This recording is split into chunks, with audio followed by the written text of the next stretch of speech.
से मिला है फैटी एसिड एंड ग्लिसरॉल। ये मैं आपको पढ़ा चुका हूं, ये आपको पैनक्रियाटिक जूस में पढ़ा चुका हूं। एक बार वीडियो में बोलना, क्योंकि वीडियो वालों ने थोड़ा देर में हमको ज्वाइन किया। जल्दी से बोलो, बताइए इंटेस्टाइन में डाइजेशन में कितने जूसेस हैं? तीन में से दो पढ़ लिए। बोलो कौन? पैनक्रियाटिक। पैनक्रियाटिक जूस में क्या क्या है? Pancreatic amylase, trypsinogen, chymotrypsinogen, carboxypeptidase, lipase, nucleus. You got it? तो बताओ अमाइलेज ने क्या बनाया? Disaccharide. Trypsinogen, chymotrypsin, carboxypeptide, dipeptide. Nucleus ने न्यूक्लियोटाइड, न्यूक्लियोसाइड। और लाइपेजेस ने फैटी एसिड एंड ग्लिसरॉल बना करके हमें दे दिया।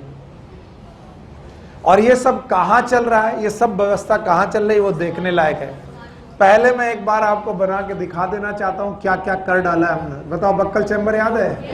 इसोफेगस याद है? स्टमक याद है? और स्टमक के बाद ये डियोडेनम और जेजुनम। तो ज्यादातर जो डाइजेशन हो रहा है वो कहाँ? डियोडेनम। हाँ, यहाँ पर जूस याद है? नाम बताओ। सलाइन। यहाँ पर याद है? बोलो कौन? Gastric juice. हाँ, गैस्ट्रिक जूस। शाबाश। और यहाँ पर आपको याद है कितने? तीन में दो पढ़ लिए। दोनों के नाम याद है? एक कौन? Pancreatic juice. पैनक्रियाटिक जूस के अलावा बाइल जूस है। अभी बेटा बाइल जूस और पैनक्रियाटिक जूस ने आपको जो दिया है वो कंप्लीट डाइजेशन नहीं है।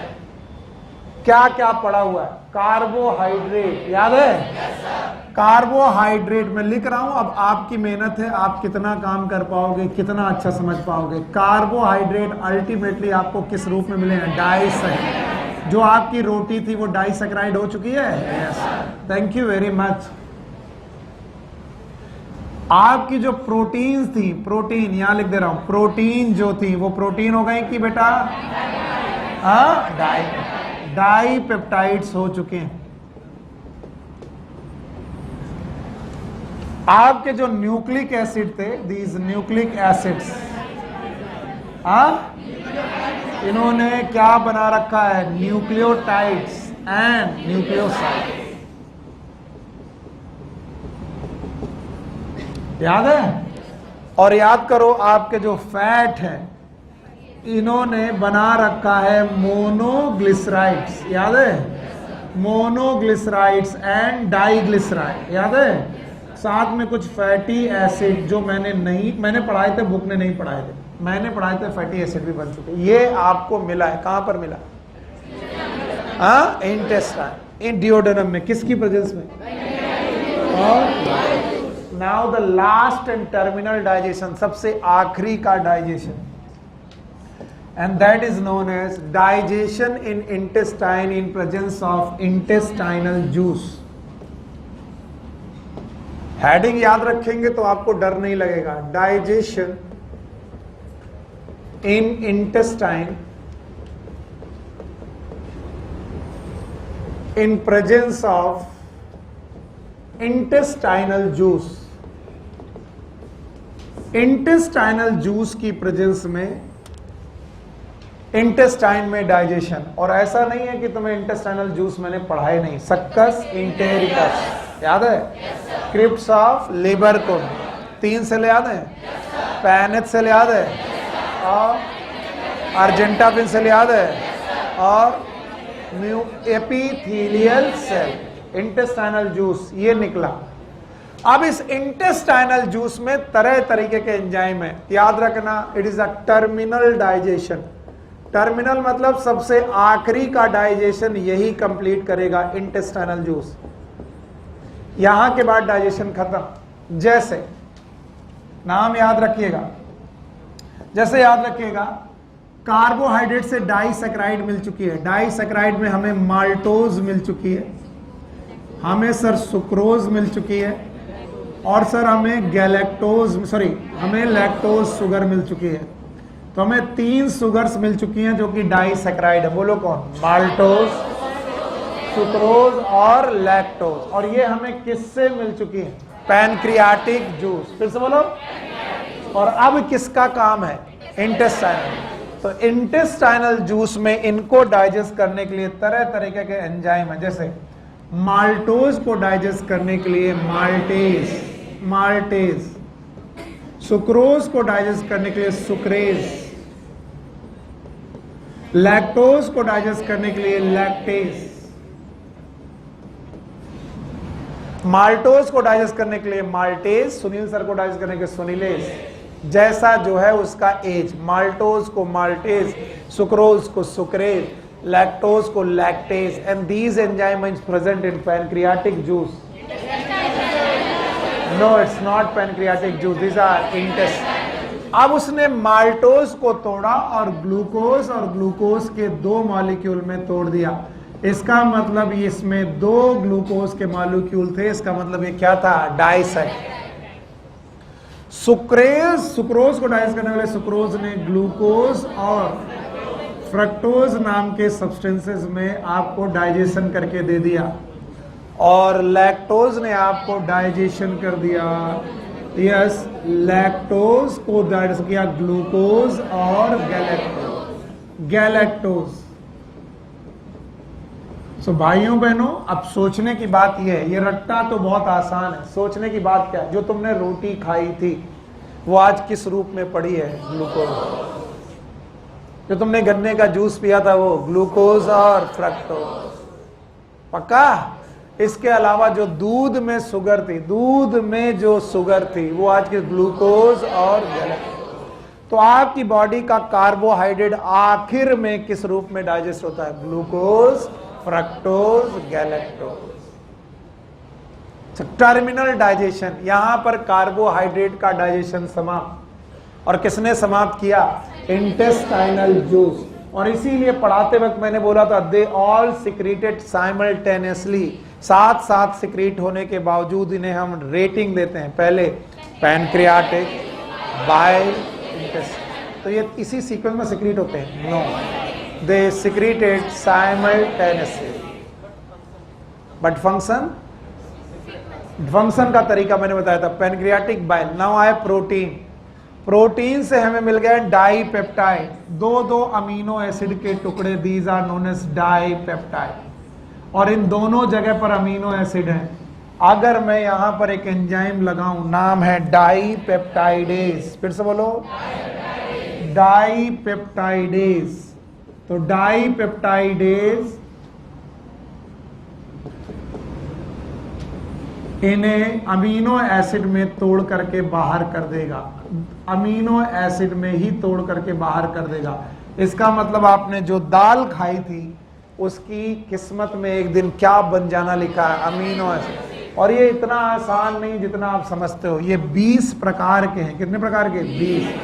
ये हो सकते हैं glycine, serine, alanine, aspartic acid, glutamic acid, lysine, arginine, histidine, valine, leucine, isoleucine. याद है? इसके अलावा आपको एरोमेटिक. मैंने 20 के 20 अमीनो एसिड आपको गिना रखे हैं. अगर आपको गिनती आती है और सही से पढ़ा है तो आपको डरने की जरूरत नहीं. तो आपने जो दाल पी या मुर्गा खाया या मटन खाया तो उनकी मसल में जो था वो आपके पेट में किस रूप में आया? Amino acid. तो प्रोटीन अल्टीमेटली अमीनो एसिड बना करके रुक गई. आप बच्चे बेटा न्यूक्लियोटाइड्स एंड न्यूक्लियोसाइड्स. न्यूक्लियोटाइड्स पे काम किया न्यूक्लियोटाइडेज ने. और मैंने पिछली बार न्यूक्लियोटाइड का स्ट्रक्चर बना के रखा था. न्यूक्लियोटाइडेज ने काम किया तो पहले बनाया बेटा पेंटोज शुगर. बोलो. तो मैं बार बार नहीं बनाऊंगा, पिछली क्लास में बना रखा है इसलिए मेरा दोस्त खत्म. तुम बताओ. Pentose sugar, nitrogen base. याद आया? और फॉस्फेट, दैट इज H3PO4. कौन सा एसिड? Phosphoric acid. पिछली बार मैंने आपको न्यूक्लियोटाइड बना के दिखाया था. और अगर न्यूक्लियोसाइड डाइजेस्ट होगा तो एंजाइम का नाम न्यूक्लियोसाइडेज. फिर से बोलो. और अगर आपने न्यूक्लियोसाइडेज में काम किया तो बनेगा pentose sugar plus nitrogen base. क्या नहीं बनेगा? फास्फोरिक एसिड नहीं बनेगा क्योंकि वो न्यूक्लियोसाइड में एब्सेंट होता है. यस और नो? नाउ बचा मोनोग्लिसराइड एंड डाइग्लिसराइड। इन पे काम करेगा लाइपेज और इंटेस्टाइनल लाइपेज। शब्द याद रखना, कौन सा लाइपेज? Intestinal lipase. और intestinal lipase is terminal lipase, और उसने free fatty acid FFA, free fatty acid के रूप में तोड़ देना है आपके पूरे मोनोग्लिसराइड को, साथ में ग्लिसरॉल। क्या बेटा? कभी कभी मोनोग्लिसराइड भी बची रह जाएंगी। अब वो जिन्होंने आज ही पहली बार पढ़ा होगा उनकी तो हालत खराब है, अगर जिन्होंने पिछली क्लास अटेंड की है उन्हें मालूम है टर्मिनल में क्या बनेगा। तो बताओ, दाल खाई तो क्या बनेगा? रोटी खाई तो ग्लूकोज, चावल खाया तो ग्लूकोज, सब्जी खाई तो pentose sugar, nitrogen base phosphoric acid, अगर घी खाया तो fatty acid, glycerol and monoglyceride. And this is a terminal digestion as it happens. और ये पांचवा जूस है, पांचवें जूस का नाम इंटेस्टाइन। अब भी नहीं आता तो आपको ईश्वर ही बचा सकता है। रूल याद है? 3, 2, 5। What is 3? 3 जगह, 2 तरीका, 5 जूस। आज मैं इसे खत्म करके तुम्हें बताता हूं कि वो 3 जगह क्या क्या थी। पहला बोलो, दूसरा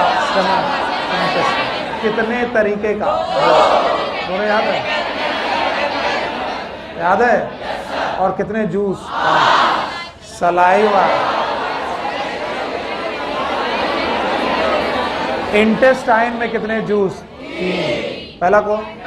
पैंक्रियाटिक जूस, बाइल जूस। और बाइल जूस में कोई एंजाइम नहीं होता, फिर भी वो डाइजेशन में हेल्प करता है by the process known as emulsification. पक्का? तो बाय करें इसे। So this was a total digestion. इतना और पढ़ना था, अगर तुम जुम्मे के दिन पढ़ लेते तो आज और अच्छा रहता। खैर, इतनी देर में तो नमाज छूट जाती। हाँ, तो हटाते हैं इसे। सो भाइयों बहनों, मेरे प्यारे बच्चों, आपने होलोजोइक न्यूट्रिशन के 5 स्टेप जाने हैं मेरे साथ। होलोजोइक न्यूट्रिशन के इन 5 स्टेप को मैं एक बार और लिखूंगा आपकी मदद से। पहला स्टेप है इंजेशन, हमने खाना खाया, इंजेस्ट किया। दूसरा डाइजेशन, हमने खाना पचाया, पचा लिया। तो भाइयों, हमने 2 प्रोसेस खत्म किए। Number 1 ingestion, digestion. Ingestion, digestion, 2 step खत्म कर लिए। अब अगर किसी बेवकूफ बंदे से भी पूछो कि अब क्या होगा, इट इज एब्जॉर्प्शन। सर, अब एब्जॉर्प्शन होना चाहिए। एब्जॉर्प्शन के बाद सर एसिमिलेशन होना चाहिए, और एसिमिलेशन के बाद इजेशन। तो हमने 3-4 दिन लगा दिए केवल और केवल इस प्रोसेस को डिटेल में पढ़ने के लिए, that is digestion. So we have ingestion and digestion and remaining part is absorption. कई बार कम से कम 10-10 बार ये चीज बनाने के बावजूद भी मुझे डाउट रहता है कि आपको मालूम होगा डाइजेशन की चीजें कहां पड़ी। अगर मैं बोलूं कि माउथ से चले थे, याद आया? चैम्बर का नाम बक्कल चैम्बर, इसका नाम स्टमक, इसका नाम डियोडेनम, इसका नाम जेजनम। याद है? फिर इसे याद है? बोलो, याद है आपको? आप सुनो, जब मैं डाइजेशन लिखूंगा तो पीले एरो से बताऊंगा कहां कहां डाइजेशन होगा। क्या यहां डाइजेशन होगा? यहां होगा? यहां होगा? यहां नहीं होगा। तो डाइजेशन 3 जगह, बोलो कहां? Buccal chamber, stomach. अब ब्लू से देखना एब्जॉर्प्शन कहां कहां होगा। ध्यान सुनना, एब्जॉर्प्शन सर जी बक्कल चैम्बर में भी होगा, स्टमक में भी होगा, इंटेस्टाइन में स्मॉल और लार्ज। तो जब भी आपसे पूछा जाए एब्जॉर्प्शन कहां होगा तो आप बोलोगे एब्जॉर्प्शन की 4 जगह हैं। तो आपके 3, 2, 5 में 4 जो गायब था वो आ गया।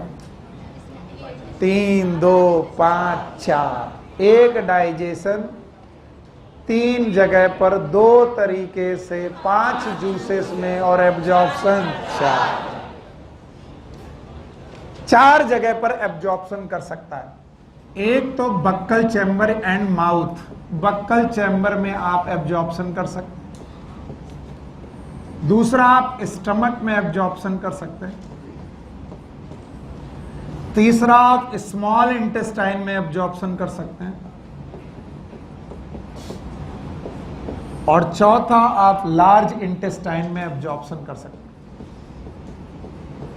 चैप्टर उतना मुश्किल वाला नहीं है जितना हम इसे बना देते हैं। तो याद रहे, जहां जहां डाइजेशन हो रहा है वहां तो एब्जॉर्प्शन होगा ही, साथ में एक जगह और एब्जॉर्प्शन होगा, large.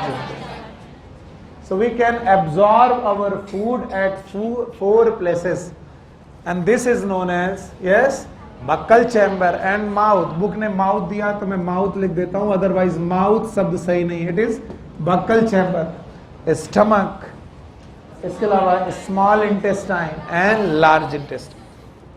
Buckle chamber, stomach, small intestine and large intestine. पर बेटा जब भी मैं बच्चों से पूछता हूं what is the meaning of absorption itself, absorption का मीनिंग क्या है, तो मुझे कई बार आंसर गलत मिलता है। मोस्ट ऑफ द टाइम मुझे आंसर गलत ही मिलता है। क्यों? क्योंकि मैं उनसे पूछता हूं कि जो डाइजेस्टेड फूड है, कौन सा फूड, फिर से बोलो, डाइजेस्टेड फूड कहां पड़ा है, तो बोलते हैं सर इंटेस्टाइन में पड़ा है। कहां पड़ा है? इंटेस्टाइन। ये रहा वो डाइजेस्टेड फूड जो इंटेस्टाइन में पड़ा हुआ।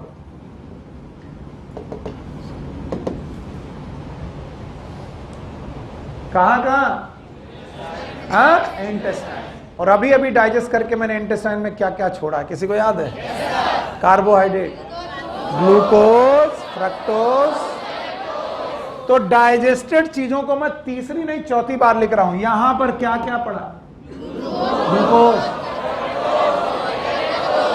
पक्का? अच्छा, और प्रोटीन का अमीनो एसिड, इसके अलावा न्यूक्लियोटाइड, न्यूक्लियोसाइड, याद है? और free fatty acid, glycerol, monoglyceride, याद है? इसके अलावा सॉल्ट्स, क्या पढ़े?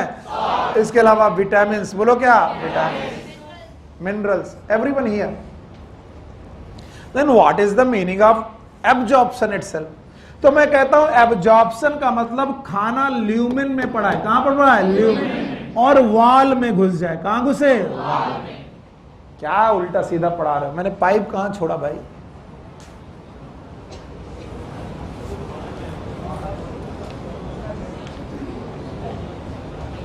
वो बॉटल उठाओ बेटा।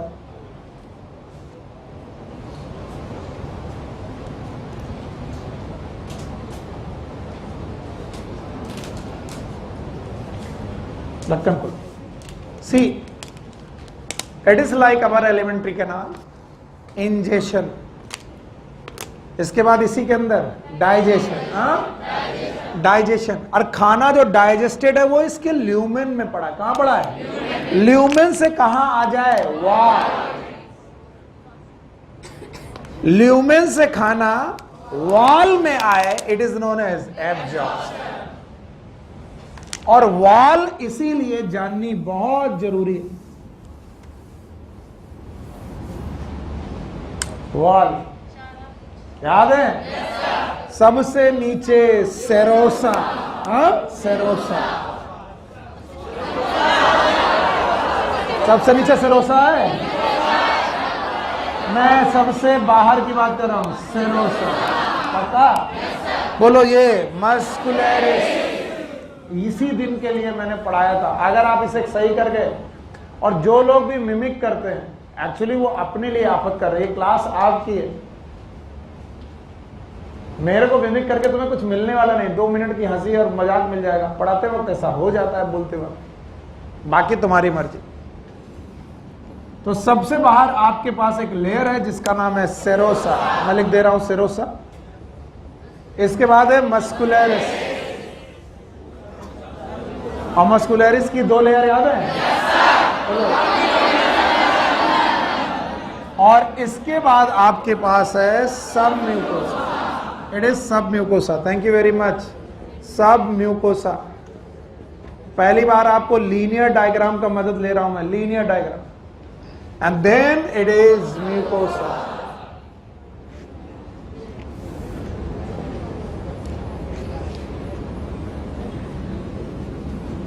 It is mucosa.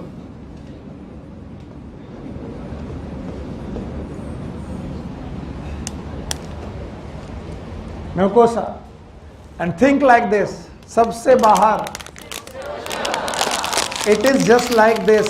ये अगर मैं बाहर निकाल दूं, मैंने क्या निकाल दिया, सेरोसा। सबसे अंदर म्यूकोसा। अब क्या बची, मस्कुलरिस सब म्यूकोसा। एंड नाउ से दिस, सब म्यूकोसा के पास ध्यान सुनना, ब्लड वेसल्स। क्या बेटा, सब म्यूकोसा के पास ब्लड वेसल और लिम्फ वेसल। याद है ये कौन सी वेसल, लिम्फ वेसल। कहां घुस गई, म्यूकोसा। क्या ये ब्लू कलर की लिम्फ वेसल है, सब म्यूकोसा की लैक्टिए। ये रही लैक्टिए, बाद में लिख देंगे लैक्टियल, याद है। और लैक्टियल्स के अलावा आपके चारों तरफ ब्लड वेसल्स। फिर से बोलो, तो जो ये व्हाइट बनाई है क्या है, ब्लड वेसल। तो सर जी लैक्टियल के चारों तरफ ब्लड वेसल। तो भाइयों बहनों, तुम्हें कुछ भी लगे, म्यूकोसा की अंडरलाइन, म्यूकोसा के नीचे जो सब म्यूकोसा है, उसने भेजा है म्यूकोसा की तरफ क्या क्या भेजा है, ब्लड वेसल और लैक्टियल। और सुनो, म्यूकोसा के बाद ये जो रीजन है इसका नाम है ल्यूमेन। बोलो क्या नाम है, ल्यूमेन। सर नहीं समझ में आया। और ल्यूमेन में खाना पचा करके हमने रखा है। क्या क्या पचा के रखा है बताएंगे आप लोग, बताएंगे। Now it is the final time I am going to write it. So आप सबका बहुत ज्यादा जरूरी है इसमें इन्वॉल्वमेंट। बताइए, बोलो क्या, ग्लूकोज, फ्रक्टोज और गैलेक्टोज। क्या यहां पड़ा हुआ है, कार्बोहाइड्रेट के रूप में आपके पास पड़ा हुआ है ग्लूकोज, फ्रक्टोज, गैलेक्टोज पड़ा हुआ है। अब मैं इसे हटा दे रहा हूं क्योंकि इसकी जरूरत नहीं है। आगे सुनो, क्या आपके पास अमीनो एसिड पड़े हैं, यस। इसके अलावा क्या आपके पास पेंटोज शुगर पड़ी है, नाइट्रोजन बेस पड़े हैं, थैंक यू वेरी मच। और क्या आपके पास यहाँ पर फैटी एसिड पड़े हैं और क्या ग्लिसरॉल पड़ा है, और ये सब कहाँ पड़ा है, ल्यूमेन, ल्यूमेन। और इनके साथ प्लीज मत भूलिएगा और क्या पड़ा है, इनके साथ पड़े हैं सॉल्ट्स, सॉल्ट जैसे कि सोडियम, क्लोराइड, पोटेशियम एटसेट्रा, ये सब पड़े हुए हैं। और प्लीज मत भूलिएगा कि यहीं पर पड़ी हैं विटामिन्स। फिर से बोलो, vitamin. Now what is absorption, अभी बोला था। एब्जॉर्प्शन का मतलब ल्यूमेन से वाल में घुसना। वाल में, अरे आप पागल हो सर, वाल एक थोड़ी ना है, 4 लेयर। बोलो कहाँ, सेरोसा, मस्कुलरिस, सब म्यूकोसा। कहाँ घुसना, म्यूकोसा में भी नहीं। ध्यान सुने, म्यूकोसा से होते हुए या तो लिम्फ में या तो ब्लड। डेफिनीशन ऑफ एब्जॉर्प्शन में बोलने जा रहा हूं। जिसको भी जहां तकलीफ हो, डेफिनीशन मेरे एब्जॉर्प्शन की मेरे को बताएगा, और अगर नहीं बता पाए तो चैप्टर नहीं समझ में आएगा। What is absorption of food, it is a movement of digested food, बोलो, to the blood or lymph, blood or via mucous membrane, via mucous membrane। क्योंकि ब्लड तक जाने के लिए, लिम्फ तक जाने के लिए आपको ये क्रॉस करना पड़ेगा, पीला वाला बैरियर, और पीला वाला बैरियर इज म्यूकोसा। इधर फिर डांट देंगे, फिर कहोगे कि क्या हुआ, उधर नहीं, इधर। इधर देखो, ऐसे कैसे देखते हो, यहां कहा है बोर्ड।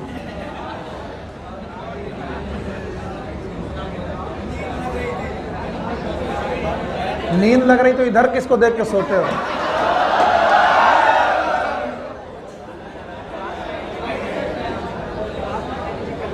और जैसे जैसे तुम देख रहे हो तुम्हारा स्वेटर वेटर सब गायब हो रहा है, स्टाइल बढ़ रही है, कुछ फायदा नहीं है। एग्जैक्टली बता रहा हूं, कोई फायदा नहीं। कितना फेयर एंड लवली लगाओ, कितना कुछ करो, फिर तुम देखे उधर उधर बैठो, चलो उधर बैठो, हटो हटो, उठो, अंदर अंदर, हाँ इधर आओ, इधर आओ, आ गया।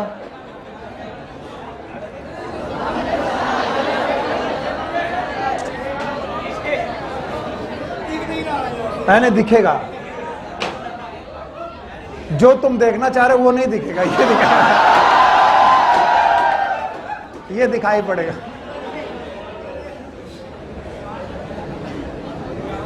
सूरजमुखी की तरह जैसे जैसे सूरज। बेटा मेरे बच्चों, मेरे प्यारे बच्चों, कोई फायदा नहीं है। ऐसाम न विद्या न तपो न दानम न ज्ञानम न शीलम न गुणो न धर्मा तै मृत्यु लोके भूई भार भूता मनुष्य रूपेण मृगाश्चरण। न विद्या है न ज्ञान है, न तप है न ध्यान है। ऐसाम न विद्या न तपो न दानम न ज्ञानम, न ज्ञान है, न शीलम, न गुणो न गुण है, न धर्म। तै मृत्यु लोक, इस मृत्यु लोक में ये भूई भार भूता, जमीन के लिए भार हैं, और ये मनुष्य के रूप में जानवरों की तरह हैं।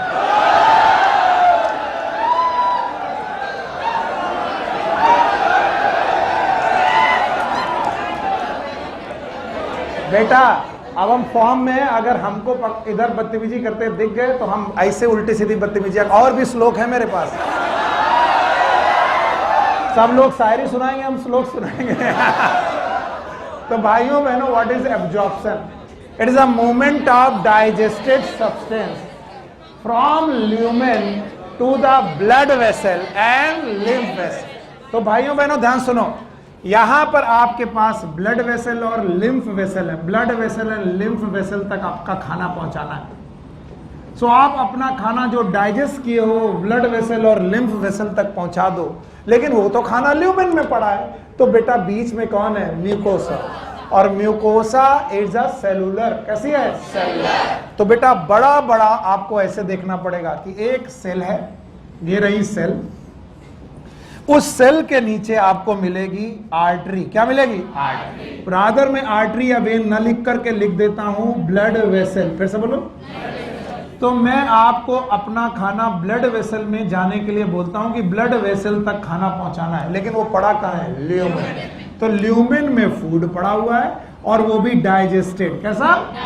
तो पहले वो म्यूकोसा में घुसेगा। किसमें घुसेगा? म्यूकोसा। और फिर म्यूकोसा से घुसेगा ब्लड में या फिर लिम्फ में।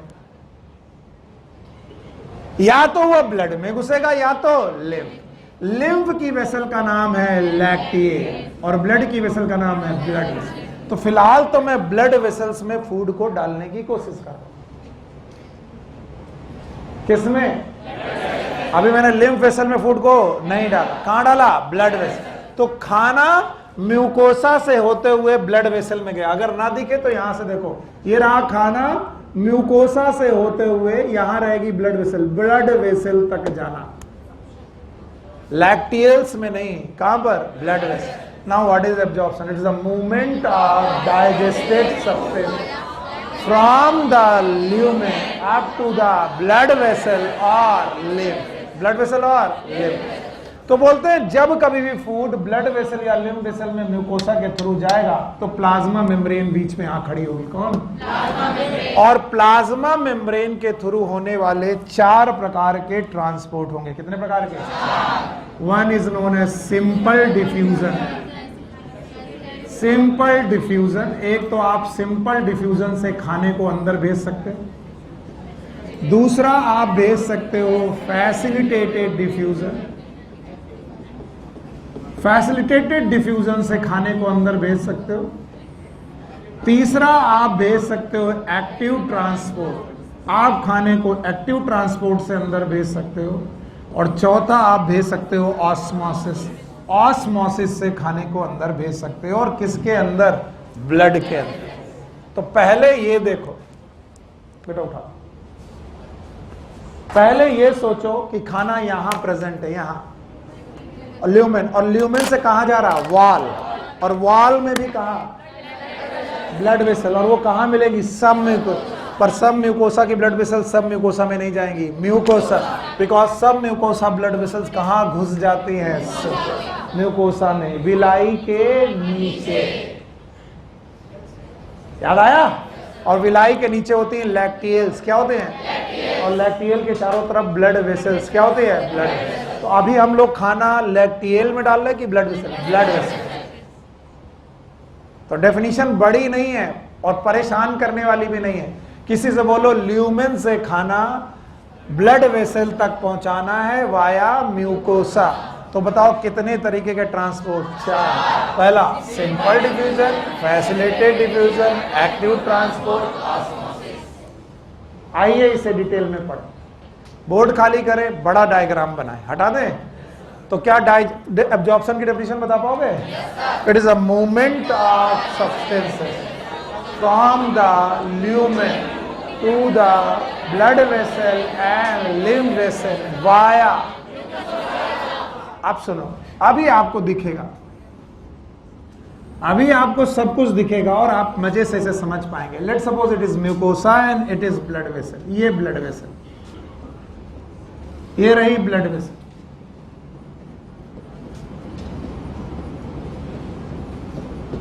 और ये रही म्यूकोसा, और ये रहा ल्यूमेन।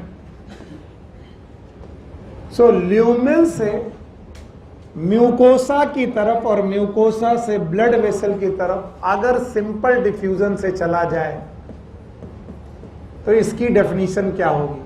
सिंपल डिफ्यूजन कहता है चीजें अपनी हायर कंसंट्रेशन से लोअर कंसंट्रेशन की तरफ अपने आप चलेंगी।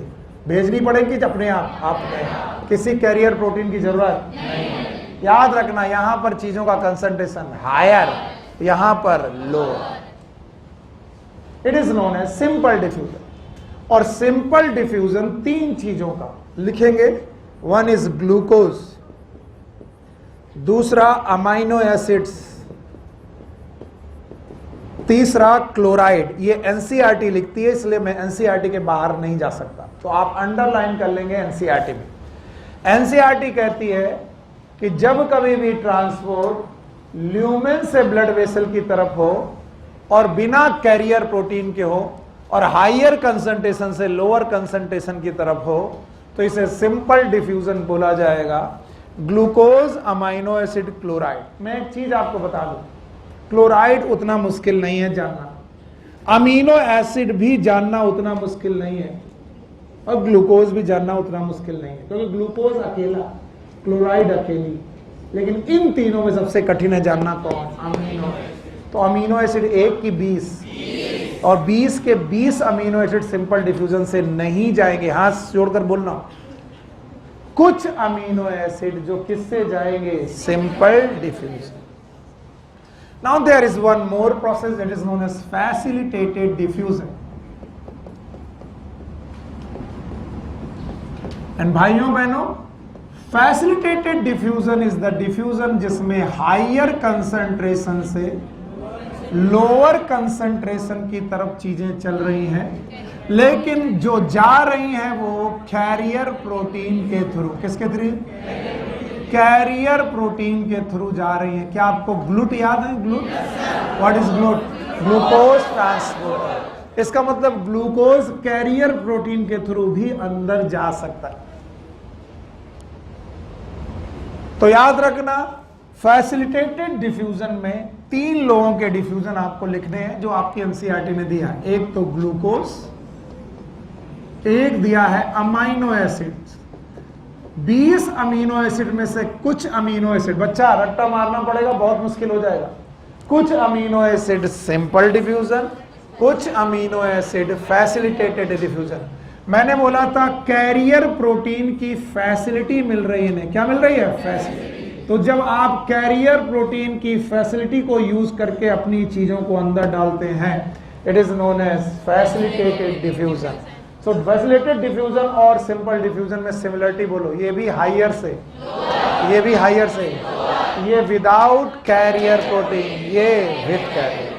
बुक में दिए हैं 2 ग्लूकोज अमाइनो एसिड, मैं 3 लिखवाता हूं, आप फ्रक्टोज भी लिख लीजिए। Fructose, glucose amino acid and fructose, they move through the facilitated diffusion. अजीब लगेगा, ग्लूकोज कैसे गया था? सिंपल से भी। ग्लूकोज कैसे गया? फैसिलिटेटेड। पर यहां देखना पड़ेगा, अमाइनो एसिड कैसे गए? सिंपल, और अमाइनो एसिड फैसिलिटेटेड। बोलते हैं ज्यादातर जो सिंपल से गए वो फैसिलिटेटेड से नहीं जाते। फैसिलिटेटेड और सिंपल अलग अलग अमीनो एसिड है, टोटल कितने? 20। अब तीसरी तरीके का ट्रांसपोर्ट बचता है, that is known as active transport. बोलो क्या होगा? Active transport. और एक्टिव ट्रांसपोर्ट बिल्कुल उल्टा ट्रांसपोर्ट है, इसमें चीजें लोअर कंसंट्रेशन से हायर कंसंट्रेशन की तरफ चलती हैं, लोअर से हायर कंसंट्रेशन की तरफ चलती हैं। यानी ऑलरेडी ल्यूमेन में चीजें कम है और ऑलरेडी ब्लड में वो चीजें ज्यादा हैं, and this will move like this. और ये लोग भी कैरियर प्रोटीन से ही चलते हैं, यानी कि all the active transport is through carrier protein, ये कैरियर प्रोटीन के थ्रू होता है। और यहां पर आपको 3 एग्जाम्पल लिखने पड़ेंगे, glucose, amino acid and sodium. ये मैं नहीं, एनसीईआरटी लिखती है, इसलिए मैं लिखवा रहा हूं। चलो, ग्लूकोज एक तरीके की, तीनों ग्लूकोज सिंपल डिफ्यूजन से भी, फैसिलिटेटेड डिफ्यूजन से भी, एक्टिव। अमीनो एसिड भी तीनों तरीके से, लेकिन जो amino acid simple, facilitated, active कोई भी जा सकता, एक्टिव कोई भी। ये सिंपल वाले भी हायर कंसेंट्रेशन, लोअर से हायर गए तो एक्टिव। तो बताओ अमीनो एसिड भी 3 तरीके से, बोलो कैसे कैसे? सिंपल। इसके बाद आया क्लोराइड, बोलो क्या? Chloride simple, sodium active. हाँ, सारी चीजें आपने पहुंचा दी। यहां पर बहुत सारे सॉल्यूट पहुंच गए। क्या पहुंच गए? सॉल्यूट। फिर से देखो, तो बताओ ब्लड में सॉल्यूट पहुंचते ही ब्लड का कंसंट्रेशन बढ़ गया, ऑस्मोटिक प्रेशर बढ़ गया, फीका की गाढ़ा। इस गाढ़े चीज को देखकर ल्यूमेन में पड़ा पानी, वाटर याद है? सेमी परमेबल मेम्ब्रेन से, किससे? से होते हुए अंदर गया। और कोई चीज सेमी परमेबल मेम्ब्रेन से तो ऑस्मोसिस। सो वाटर किसके थ्रू अंदर जाएगा? ऑस्मोसिस। सो वाटर का मूवमेंट है ऑस्मोसिस के थ्रू। एक छोटा सा पैराग्राफ जिसको मैंने बहुत डिटेल कर दिया, एक छोटा सा पैराग्राफ आपकी बुक में पेज नंबर 263 आई थिंक है ना, 264 का आखिरी पैराग्राफ जो है वो से आप देखिए। आखिरी पैराग्राफ में ये सारी बातें हैं। देखो, मुझे डर ये है कि आप भूल ना जाओ, तो आप बीच में रखो ग्लूकोज और अमाइनो एसिड को, किसको? और एक तरफ रखो क्लोराइड और एक तरफ रखो सोडियम। तो फैसिलिटेटेड डिफ्यूजन में ग्लूकोज और अमीनो एसिड। तो बेटा सिंपल में भी ग्लूकोज और अमीनो एसिड, एक्टिव में भी ग्लूकोज और अमीनो एसिड। इधर क्या जोड़ो? क्लोराइड, इधर सोडियम, और बीच में जोड़ दो फ्रक्टोज। तो क्या बीच में रखोगे? Glucose and amino acid, they are facilitated. बोलो क्या? तो सिंपल में भी ग्लूकोज और अमीनो एसिड विद क्लोराइड, और ग्लूकोज और amino acid sodium, glucose and amino acid with fructose. इसके अलावा भी बहुत सारे एब्जॉर्प्शन होते हैं जो आपकी बुक में नहीं दिए गए, जैसे vitamin C, vitamin A, B, C, D, E. अच्छा, विटामिन के एब्जॉर्प्शन अजीब है, जो मैं आपको लिखा दूं। विटामिन 2 प्रकार की हैं, एक है फैट सॉल्युबल, बोलो कैसी? फैट सॉल्युबल, बोलो। और एक है वाटर सॉल्युबल। तो जितनी वाटर सॉल्युबल विटामिन है, कैसी? वो तो बेटा जाएगी किसमें? ब्लड में। और जो फैट सॉल्युबल है वो फैट के साथ, किसके साथ? तो क्या मैंने अभी फैट का एब्जॉर्प्शन आपको सिखाया? नहीं है? अभी तक नहीं सिखाया। तो फैट का एब्जॉर्प्शन मैंने अभी आपसे छुपाया है और फैट का एब्जॉर्प्शन अभी सिखाऊंगा। यानी इतना पढ़ाने के बाद भी आपको कौन सी चीज एब्जॉर्ब नहीं हुआ? फैट का एब्जॉर्प्शन अभी आपको मैंने सिखाया कि नहीं सिखाया? डाइजेशन पढ़ा दिया, एब्जॉर्प्शन नहीं पढ़ा। तो बताओ जो जो चीजें एनसीईआरटी में दी गई हैं बता पाओगे? बताओ फैसिलिटेटेड डिफ्यूजन में क्या क्या? ग्लूकोज, अमीनो एसिड, ठीक है, सिंपल में glucose, amino acid, chloride. Active में ग्लूकोज, अमीनो एसिड। बस एक्टिव ट्रांसपोर्ट में एक चीज और लिख लीजिएगा, एक्टिव ट्रांसपोर्ट में केवल ग्लूकोज नहीं है, कोई भी monosaccharide, any monosaccharide. Any monosaccharide मतलब ज्यादातर समय पर तो ग्लूकोज, पर साथ में फ्रक्टोज और गैलेक्टोज भी बुक लिखती है। बुक में एग्जाम्पल केवल ग्लूकोज दिया गया है, बट उसमें एक हेडिंग दी होगी monosaccharide. So any monosaccharide can be transported by the active transport. हाँ भाई, मुझे जवाब चाहिए। What is absorption? Movement of digestive substances from lumen up to the blood vessel. कितने तरीके से? चारों याद है? बोलो कौन? Simple diffusion, facilitated diffusion, osmosis, active transport. Water पक्का? Glucose, amino acid, chloride, glucose, amino acid, sodium, glucose, amino acid, fructose. Now, as we know, the fat, these are known as lipids. मैं दोबारा पढ़ा रहा हूं, वजह कोई ना कोई होगी। लिपिड के बारे में बोला जाता है जब ग्लिसरॉल CH2OH, CHOH और CH2OH, ये ग्लिसरॉल जब फैटी एसिड के साथ जुड़ता है, what is fatty acid? HOOCR1, HOOCR2, HOOCR3। What it means? RCOH। जब ये वाटर निकाल कर एक बॉन्ड बनाते हैं, बॉन्ड का नाम ईस्टर। फिर से बोलो, अगर एक जगह बने तो मोनोग्लिसराइड, दो जगह बने तो डाइग्लिसराइड, तीन जगह बने तो ट्राइग्लिसराइड। तो क्या लिपिड जनरली ट्राइग्लिसराइड होते हैं? यस। पर बेटा जिस समय ये ट्राइग्लिसराइड्स होते हैं तब तक ये डाइजेस्टेड नहीं होते। जब डाइजेशन होने लगता है तो ये बॉन्ड टूटने लगते हैं। पहले बनता है डाइग्लिसराइड, एक बॉन्ड टूटा तो ट्राइग्लिसराइड जब डाइजेस्ट होंगे तो क्या बनाएंगे? डाइग्लिसराइड। मेरे साथ बोलो। और डाइग्लिसराइड जब डाइजेस्ट होंगे तो मोनोग्लिसराइड, और मोनोग्लिसराइड डाइजेस्ट होंगे तो ग्लिसरॉल अलग, फैटी एसिड अलग। तो हमें फाइनली जो बेटा लिपिड डाइजेस्ट होकर के मिला वो क्या क्या मिला? बोलो। Fatty acid and glycerol, fatty acid and glycerol. Although glycerol में तो अच्छी खासी हाइड्रोजन बॉन्डिंग है, पर एनसीईआरटी लिखती है तो मैं वही लिखूंगा जो एनसीईआरटी लिखती है। क्योंकि तुम उन लोग केमिस्ट्री अच्छी पढ़ते हो, मेरा गिरे माँ पकड़ते हो, तो मैं डरता हूं कि glycerol is water soluble actually because it have so much hydrogen bonding. But book लिखती है fatty acid and glycerol they are insoluble in water. अगर बेटा ये वाटर में इनसॉल्युबल है so they can not be absorb in blood, not absorbed in blood. इन्हें blood में absorb नहीं किया जा सकता। क्यों? क्योंकि ब्लड में तो 80%, 70 से 80% क्या है? वाटर। बातें नहीं। तो बोलते हैं फैटी एसिड, ग्लिसरॉल ये वाटर में इनसॉल्युबल है और ल्यूमेन में पड़े हैं। कहां पड़े हैं? ल्यूमेन। तो ल्यूमेन में पड़े हुए, ये रही ल्यूमेन के ल्यूमेन, और ल्यूमेन के बाद ये रही सेल। क्या रही? सेल। कौन सी सेल? हाँ, म्यूकोसा। सर ये म्यूकोसा की सेल रही। और अब की बार जो नीचे पड़ा हुआ है, it is not blood vessel, it is lacteal. फिर से बोलो, इट इज लिम्फ वेसल।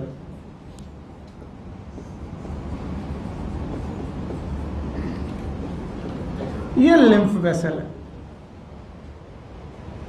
तो बोलते हैं बजाय इनको हम लोग ब्लड में अब्सॉर्ब करें, they are absorbed in lymph.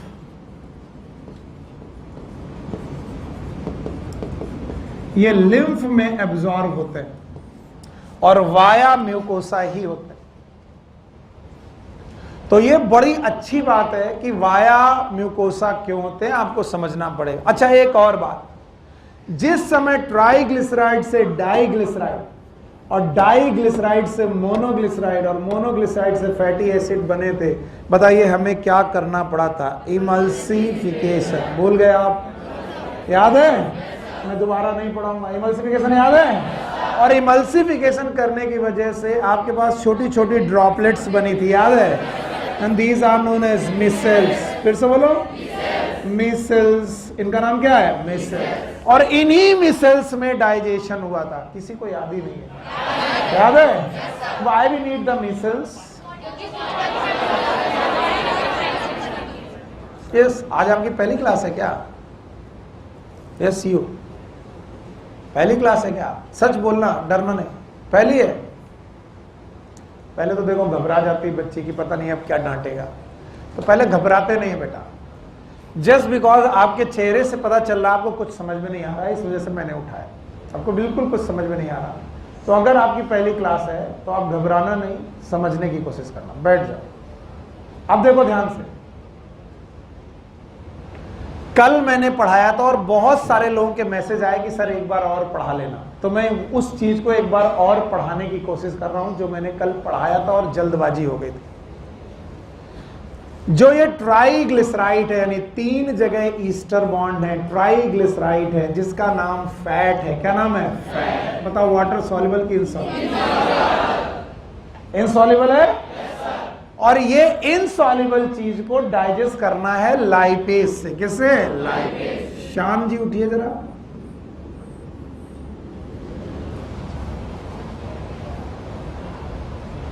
जब मैं पढ़ा रहा हूं बातें मत किया करो। नहीं, खा रहे थे, जो कुछ भी कर रहे थे, अब बताइए ऐसी क्या समस्या आ रही कि इस फैट को डाइजेशन करने में दिक्कत है? मॉलिक्यूलर स्ट्रक्चर बड़ा, सरफेस एरिया बड़ा।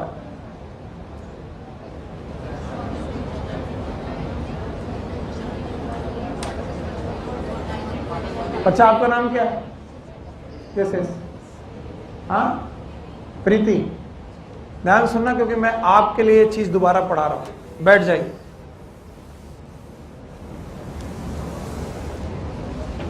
So mouth and buccal chamber, esophagus, stomach and duodenum. बैठो। यहां पर बेटा एक एंजाइम आया लाइपेज। बोलो क्या? लाइपेज एक हाइड्रोलिटिक एंजाइम है। कैसा? दुनिया के सारे digestive enzyme, all the digestive enzyme are, और चूंकि इसका नाम लाइपेज है, ये किसे डाइजेस्ट करता है? लिपिड। हाँ, ये फैट को डाइजेस्ट करता है, ट्राइग्लिसराइड को करता है। लेकिन फैट को डाइजेस्ट करने के लिए वाटर चाहिए। क्यों चाहिए? क्योंकि लाइपेज इज अ। तो जब आपने घी खाया या पिया, वो घी आपके मुंह से होते होते इंटेस्टाइन तक पहुंचा, और इंटेस्टाइन में पहुंचने के बाद घी कह रहा हम पानी में नहीं घुलेंगे, क्योंकि कभी भी पानी में घी घुल ही नहीं सकता। आप ग्लास पानी में एक तेल की बूंद डालो, घुलेगी कि नहीं?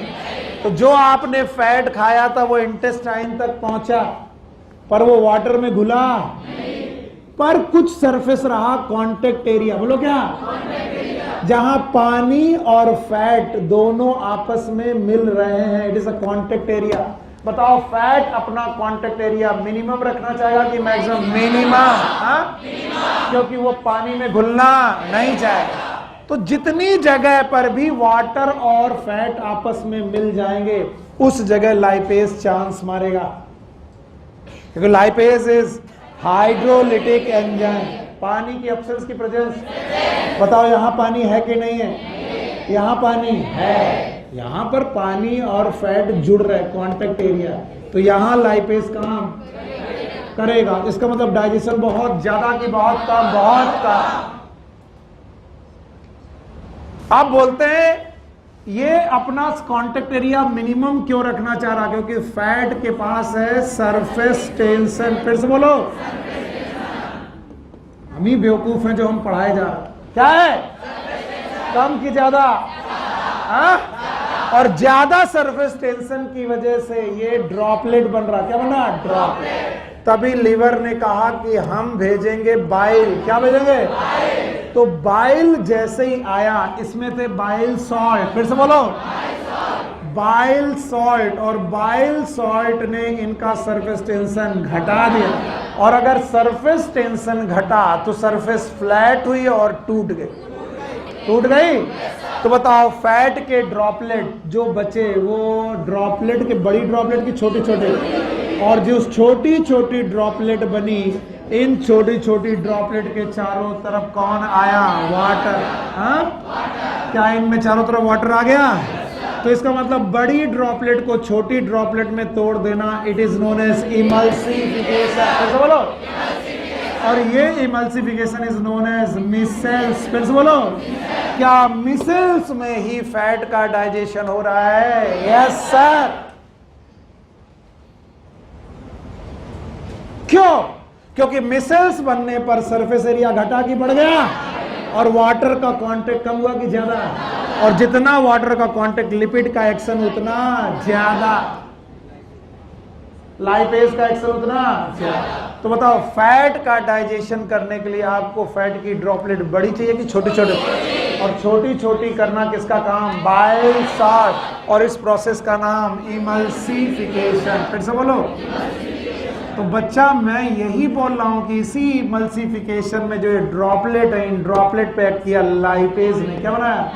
और क्या बनाया? Fatty acid and glycerol. क्या बनाया? और ये fatty acid and glycerol along with cholesterol, बोलो किसके साथ? कोलेस्ट्रॉल।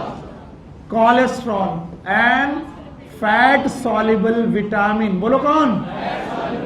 फैट सॉल्युबल विटामिन के साथ, इवन सम मोनोग्लिसराइड के साथ। कुछ लोग तो ऑलमोस्ट मर ही जाएंगे इसे याद रखने में। याद रखना उतना दिक्कत नहीं है।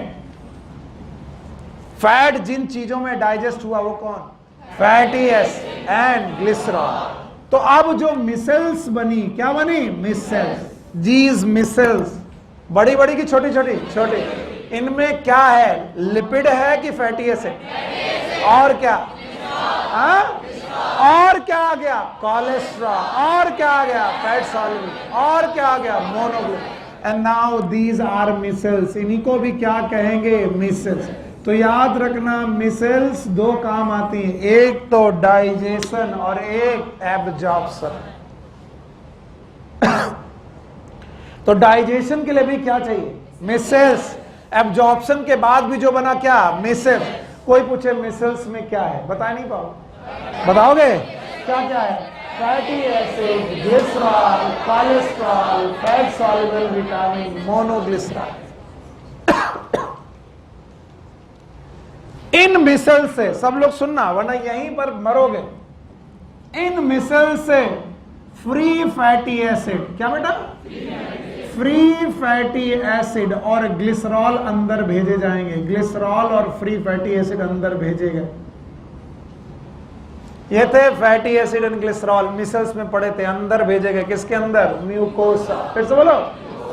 और म्यूकोसा के अंदर जाने पर ग्लिसरॉल ने, everyone here, CH2CHOH, CH2OH and CHOH फिर से फैटी एसिड के साथ रिएक्शन कर लिया। फिर से फैटी एसिड के साथ रिएक्शन कर लिया। तो बताओ क्या बना लिए? एक जगह तो, दो जगह, तीनों जगह। तो याद रखना, free fatty acid and glycerol ने मिल करके फिर से बनाया रीइस्ट्रीफिकेशन, फिर से ईस्टर बॉन्ड बना लिए, रीइस्ट्रीफिकेशन। और इस रीइस्ट्रीफिकेशन के दौरान उन्होंने ट्राईग्लिसराइड और डाईग्लिसराइड बना लिए। और ये काम हुआ SER में। नाम तो सुना ही होगा। What is SER? Smooth endoplasmic reticulum. और इसी का रट्टा मार मार के पढ़ते हैं कि RER प्रोटीन बनाता है, याद आया? SER लिपिड बनाता है। इसको रट्टा मार के पढ़ते हो। RER क्या बनाता है? प्रोटीन। SER lipid. ये रहा लिपिड फॉर्मेशन। तो अजीब बात है, आपके पास ट्राईग्लिसराइड थी, आपने उनसे फ्री फैटी एसिड बनाए, उनको मिसल्स में डाला और फ्री फैटी एसिड से फिर से ट्राईग्लिसराइड बना दिए। तो सर आप ट्राईग्लिसराइड ही क्यों नहीं भेज देते? हमने कहा ट्राईग्लिसराइड को यहां तक भेज पाना ठीक नहीं है, क्योंकि स्मॉल मॉलिक्यूल की लार्ज मेम्ब्रेन से ये घुस नहीं सकते थे। इसलिए पहले ट्राईग्लिसराइड से फैटी एसिड और ग्लिसरॉल निकाले, फिर उन फैटी एसिड ग्लिसरॉल को एक एक करके अंदर भेजा। अंदर भेजने के बाद हमने वहां पर फिर से क्या बनाए? Triglyceride and diglyceride. साथ में हमने अंदर भेजा क्या? कोलेस्ट्रॉल। बोलो क्या? कोलेस्ट्रॉल। और सर जी कोलेस्ट्रॉल भी भेज दिया, कोलेस्ट्रॉल भेज दिया। और साथ में बेटा मोनोग्लिसराइड भी। बोलो कौन? मोनो। और यहां पर एक ड्रॉपलेट बनाई जो अगेन एक छोटी ड्रॉपलेट है, ये मिसल्स नहीं कहलाई, इसे कहा गया, इट इज नोन एज काइलोमाइक्रॉन। फिर से बोलो। तो भाइयों मैं क्वेश्चन पूछ रहा हूं, मिसल्स ल्यूमेन में कि सेल में? सेल में। मिसल्स ल्यूमेन में और काइलोमाइक्रॉन सेल। याद रखना काइलोमाइक्रॉन और मिसल्स में difference. Micelles are water droplets with the fat and the chylomicron are the protein covered. कैसी बेटा? प्रोटीन। तो they have the protein covering. Protein covering की गई। और किस पे प्रोटीन कवरिंग की गई? चिल्लाओ। ट्राईग्लिसराइड, डाईग्लिसराइड, कोलेस्ट्रॉल, मोनोग्लिसराइड, इन सब में प्रोटीन कवरिंग करके हमने क्या बनाया? काइलोमाइक्रॉन। और इस काइलोमाइक्रॉन को एक्टिवली, पैसिवली कि एक्टिवली? एक्टिवली एनर्जी खर्च करके एक्टिवली हमने एक्सट्रूड किया। एक्सट्रूड मतलब बाहर फेंका, और एक्सट्रूड करके कहां भेज दिया? लिम्फ में। ब्लड में कि लिम्फ में? लिम्फ। और लिम्फ वेसल का नाम क्या था? लैक्टिएल। तो हमने लैक्टिएल्स में अपना फूड भेजा। देखो भाई, अगर तुम भूले नहीं हो तो याद रखो, ये विलाई थी, इस विलाई के अंदर क्या थी? बोलो क्या थी? लैक्टिएल। लैक्टिएल थी, ये रही वो लैक्टिएल, दिस लैक्टिएल। और इस लैक्टिएल तक पहुंचने के लिए आपने क्या किया होगा? ये रही है बेटा म्यूकोसा। बोलो क्या है? तो बताओ, यहां पर फ्री फैटी एसिड थे, ग्लिसरॉल थे, क्या बना? मिसल्स। मिसल से क्या आया? Free fatty acid. क्या बनाया? काइलोमाइक्रॉन। कहां भेजे? लैक्टिएल। बताओ काइलोमाइक्रॉन कहां गई? लैक्टिएल। मिसल्स गई कि काइलोमाइक्रॉन? काइलोमाइक्रॉन। और ये काइलोमाइक्रॉन बनी कहां? कौन सी सेल? म्यूकोसा। और किस ऑर्गेनेल पर? SCR। What is SCR? क्या रीस्ट्रीफिकेशन हुआ? बहुत सारे लोग इस चीज को समझ नहीं पाते। मैं बता रहा हूं, नहीं समझ पाते, या फिर समझेंगे कल सो जाएंगे, फिर परसों आएंगे, नहीं आएंगे। तो मिसल से पहले भेजा फ्री फैटी एसिड, फिर फ्री फैटी एसिड बनाए ट्राईग्लिसराइड, और फिर मोनोग्लिसराइड, साथ में कुछ और चीजें और ग्लिसरॉल, और उनके ऊपर कवरिंग की किसकी? किसकी? प्रोटीन। प्रोटीन की इस कवरिंग का नाम काइलोमैक। और ये काइलोमाइक्रॉन को भेजा गया कहां? लैक्टिएल। और लैक्टिएल में ये जो फूड ट्रेवल कर रहा है, इसका नाम काइल। बोलो क्या नाम? काइल। चिल्लाओ बेटा मेरे साथ। मुंह में बोलस, ईसोफेगस में बोलस, स्टमक में, इंटेस्टाइन में काइल, इंटेस्टाइन में भी काइल, लेकिन लैक्टिएल में काइल। तो इंटेस्टाइन के ल्यूमेन में काइल, इंटेस्टाइन की लिम्फ वेसल में काइल। तो गुरुदेव हमारे पढ़ाते हैं कि मुंह में बोलस, स्टमक में काइम और इंटेस्टाइन में काइल।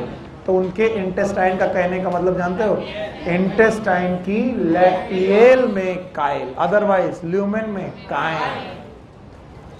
समझ गए? तो बताओ, मुंह में बोलस, ईसोफेगस में बोलस, स्टमक में काइम, इंटेस्टाइन में काइम एंड काइल। जब तक लूमेन में है काइम, लैक्टियल में काइल। और काइल शब्द कहां से लिया गया? काइलोमाइक्रॉन। फिर से बोलो, चलो पढ़ना बहुत जरूरी है। दो बेटा ये, वरना ये चीजें तुम समझ नहीं पाओगे। पेज नंबर 264 की आखिरी लाइन मेरे साथ पढ़ो और फिर आगे बढ़ेंगे। 264 की आखिरी line, fatty acid and glycerol being insoluble. पहले पढ़ लो फिर लिखना। Fatty acid and glycerol being insoluble can not be absorbed into blood. Blood में एब्जॉर्ब नहीं हो सकते। मैंने भी लिखा था fatty acid glycerol they are insoluble. इधर देख लो, इनको ब्लड में एब्जॉर्ब कहां करेंगे? लिम्फ में। आगे लिखा है, they are first incorporated into small droplet called as micelles. देखो, फ्री फैटी एसिड और ग्लिसरॉल से मैंने क्या बनाई? मिसेल्स। ये लाइनें पढ़ लो, नहीं यही सबसे ज्यादा पेन करेगी। मिसेल्स में, micelles which move into intestinal mucosa. बताओ, मिसेल्स से चीजें कहां मूव की गई? इंटेस्टाइन। एक चीज है जो अक्सर लोग चिल्लाते हैं, मिसेल मूव नहीं करती। मिसेल के अंदर फैटी एसिड और ग्लिसरॉल होते हैं, वो मूव करते हैं कहां? Intestinal mucosa. आगे, they are reform into very small protein coated fat globule that is called as chylomicron. बस मैंने इसे डिटेल कर दिया। उन्होंने बोला रीफॉर्म, मैंने बोला रीस्ट्रीफिकेशन। फिर से बोलो। तो बताओ क्या बना? फैटी एसिड और ग्लिसरॉल से क्या बना? Triglyceride, diglyceride, cholesterol. और उनपे किसकी कोट की? प्रोटीन। और उनका नाम क्या रखा? काइलो। फिर लिखा हुआ है, फिर से पढ़ रहा हूं, they are reform into very small protein coated fat globules called as chylomicron. बताओ, काइलोमाइक्रॉन ल्यूमेन में कि सेल में? सेल में। Which are transported into the lymph vessel. किसमें? Lymph. In the villi. These lymph vessel ultimately release the absorb substance of blood stream. ये सबसे ज्यादा confusing line है कि आप कहते हो कि सर, पहले कहते हो कि ब्लड में नहीं जाएगा, लैक्टियल में जाएगा, और फिर कहते हो लैक्टियल भी ब्लड में डालेगी। बिल्कुल सही कहते हैं। देखो ध्यान से, ये लैक्टियल अपना सारा सब्सटेंस, लैक्टियल अपना सारा सब्सटेंस इंफीरियर वेना केवा को देगी। नाम सुना है? ए वाली वेना केवा का नाम सुपीरियर और इसका नाम इंफीरियर। तो अल्टीमेटली लैक्टियल अपना सारा सब्सटेंस किसको डालेगी? इंफीरियर। और इंफीरियर वेना केवा से हार्ट, हार्ट से लंग, लंग से हार्ट, हार्ट से बॉडी। तो अल्टीमेटली फैट भी ब्लड में ही जाएगा, लेकिन किसके थ्रू? लैक्टियल। समझ गए? और किस वेना के बाद? इंफीरियर। यानी लिम्फ वेसल सारी अपना सिक्रीशन कहां डालती है? Inferior vena cava. तो अल्टीमेटली ये खाना एक ना एक दिन ब्लड में ही जाना है, लेकिन म्यूकोसा में ब्लड में नहीं जाएगा। म्यूकोसा से कहां जाएगा? लिम्फ। तो कैसे जाएगा? पता नहीं किसके द्वारा? काइलोमाइक्रॉन। और मैं कई सालों से पढ़ा रहा हूं, ना आप मिसल्स समझते हो ना काइलोमाइक्रॉन समझते। जब मैं काइलोमाइक्रॉन पूछूंगा मिसल्स बताओगे, जब मिसल्स पूछूंगा काइलोमाइक्रॉन। तो बाइल की वजह से काइलोमाइक्रॉन, हाँ, इमल्सन इज मिसल्स। क्या इनमें फ्री फैटी एसिड है? ग्लिसरॉल है, कोलेस्ट्रॉल है, फैट सॉल्युबल विटामिन है, मोनोग्लिसराइड है। बस मैंने एनसीईआरटी ने 2 चीजें दी है, मैंने 3 और लिख दी। बताओ मिसल्स में क्या क्या हो? Fatty acid, glycerol, cholesterol, fat soluble vitamin, monoglyceride. और यहां से क्या उठाए गए? Fatty acid and glycerol. कहां भेजे गए? म्यूकोसा। म्यूकोसा में कहां गए? एससीआर। What is SCR? और एससीआर से पहुंचकर इन्होंने रीस्टिफिकेशन किया, ट्राइग्लिसराइड बनाया, डाइग्लिसराइड बनाया, और इनमें प्रोटीन कोटिंग की, क्या नाम है, काइलोमैटर। कहाँ भेजे गए, लैक्टेल फर्दर कहाँ, ब्लड। और इस तरीके से फैट का और फैट सॉल्युबल विटामिन का एब्जॉर्प्शन होता है। और उन 4 लाइनों को पढ़ाने के लिए इतना डिटेल। समझ में आया राजन बाबू? हैं? बुरा मान गए? हाँ, मत मानना, ऐसे मजाक करते रहे। इधर ध्यान दो, काम कर जाएगा, सिलेक्शन हो जाएगा। चलो भाई, तो बताइए व्हाट इज एब्जॉर्प्शन, किसी को याद है? What is absorption? It is a movement of substance digestion from lumen to the blood vessel और लिम्फ वेसल। तो अगर वाटर सॉल्युबल है तो ब्लड वेसल, और फैट सॉल्युबल है तो लिम्फ वेसल। पक्का? एक और चीज, हाँ बेटा, एक और चीज, अगर किसी फैटी एसिड का, बोलो क्या, फैटी एसिड में कार्बन का नंबर लेस देन 12 है, लेस देन 12, तो वो याद रखना स्मॉल चेन फैटी एसिड कहलाएगा, SCFA। What is SCFA? और ये वाटर सॉल्युबल होगा। कैसा होगा? वाटर। फॉर एग्जांपल CH3COH, क्या ख्याल है आपका? क्या ये एसिटिक एसिड है? क्या ये फैटी एसिड है? No sir. और क्या ये वाटर सॉल्युबल है? Yes sir. तो इसको लिम्फ में जाने की जरूरत। तो बताओ, अगर 12 कार्बन से कम कार्बन की चेन है तो वो सीधे ब्लड में जाएगा, उसे मिसल्स और काइलोमाइक्रॉन बनाने की जरूरत। तो याद रखना, फैटी एसिड 2 प्रकार के हैं, LCFA long chain fatty acid, SCFA। बताओ SCFA कहाँ जाएंगे? ब्लड। कहाँ पर? और LCFA कहाँ जाएंगे? मिसल्स। तो ये जो फैटी एसिड है, दे आर स्मॉल चेन की लॉन्ग चेन? Long chain. मैंने क्यों पढ़ाया? क्योंकि तुम आकाश का टेस्ट दोगे, एलन का टेस्ट दोगे, तुम्हारा मन घबरा जाएगा, सर ने तो पढ़ाया नहीं। जितना छोटी चेन का फैटी एसिड वाटर सॉल्युबल उतना ज्यादा, और वाटर सॉल्युबल है तो काइलोमाइक्रॉन बनाने की जरूरत डायरेक्ट कहां पर? ब्लड में। समझ में आया? What is LCFA? Long chain fatty acid. What is SCFA? और एल्काइल चेन जितनी लंबी होती जाएगी सॉल्युबिलिटी उतनी कम। पढ़े हो कि नहीं? और बेटा एल्काइल चेन जितनी छोटी होगी सॉल्युबिलिटी उतनी ज्यादा। किसमें? वाटर। केमिस्ट्री पढ़ रहे हो कि नहीं? पढ़ रहे हो?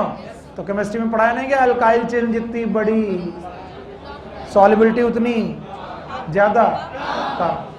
तो अगर लॉन्ग चेन फैटी एसिड है तो बताओ वो ब्लड में सॉल्युबल होगा कि lacteals? Lacteals. So this was the absorption mechanism. पर अगर तुम भूले नहीं हो कि एब्जॉर्प्शन कितनी जगह हो जाएगा तो काम बन जाएगा। कितनी जगह? पहला बक्कल चैम्बर। आपकी बुक ने माउथ लिखा है, माउथ लिखा है, तो आप माउथ एंड बक्कल चैम्बर पूरी हेडिंग बना ले। Buccal chamber. दूसरा स्टमक, स्टमक। तीसरा स्मॉल इंटेस्टाइन, इंटेस्टाइन। और चौथा लार्ज इंटेस्टाइन।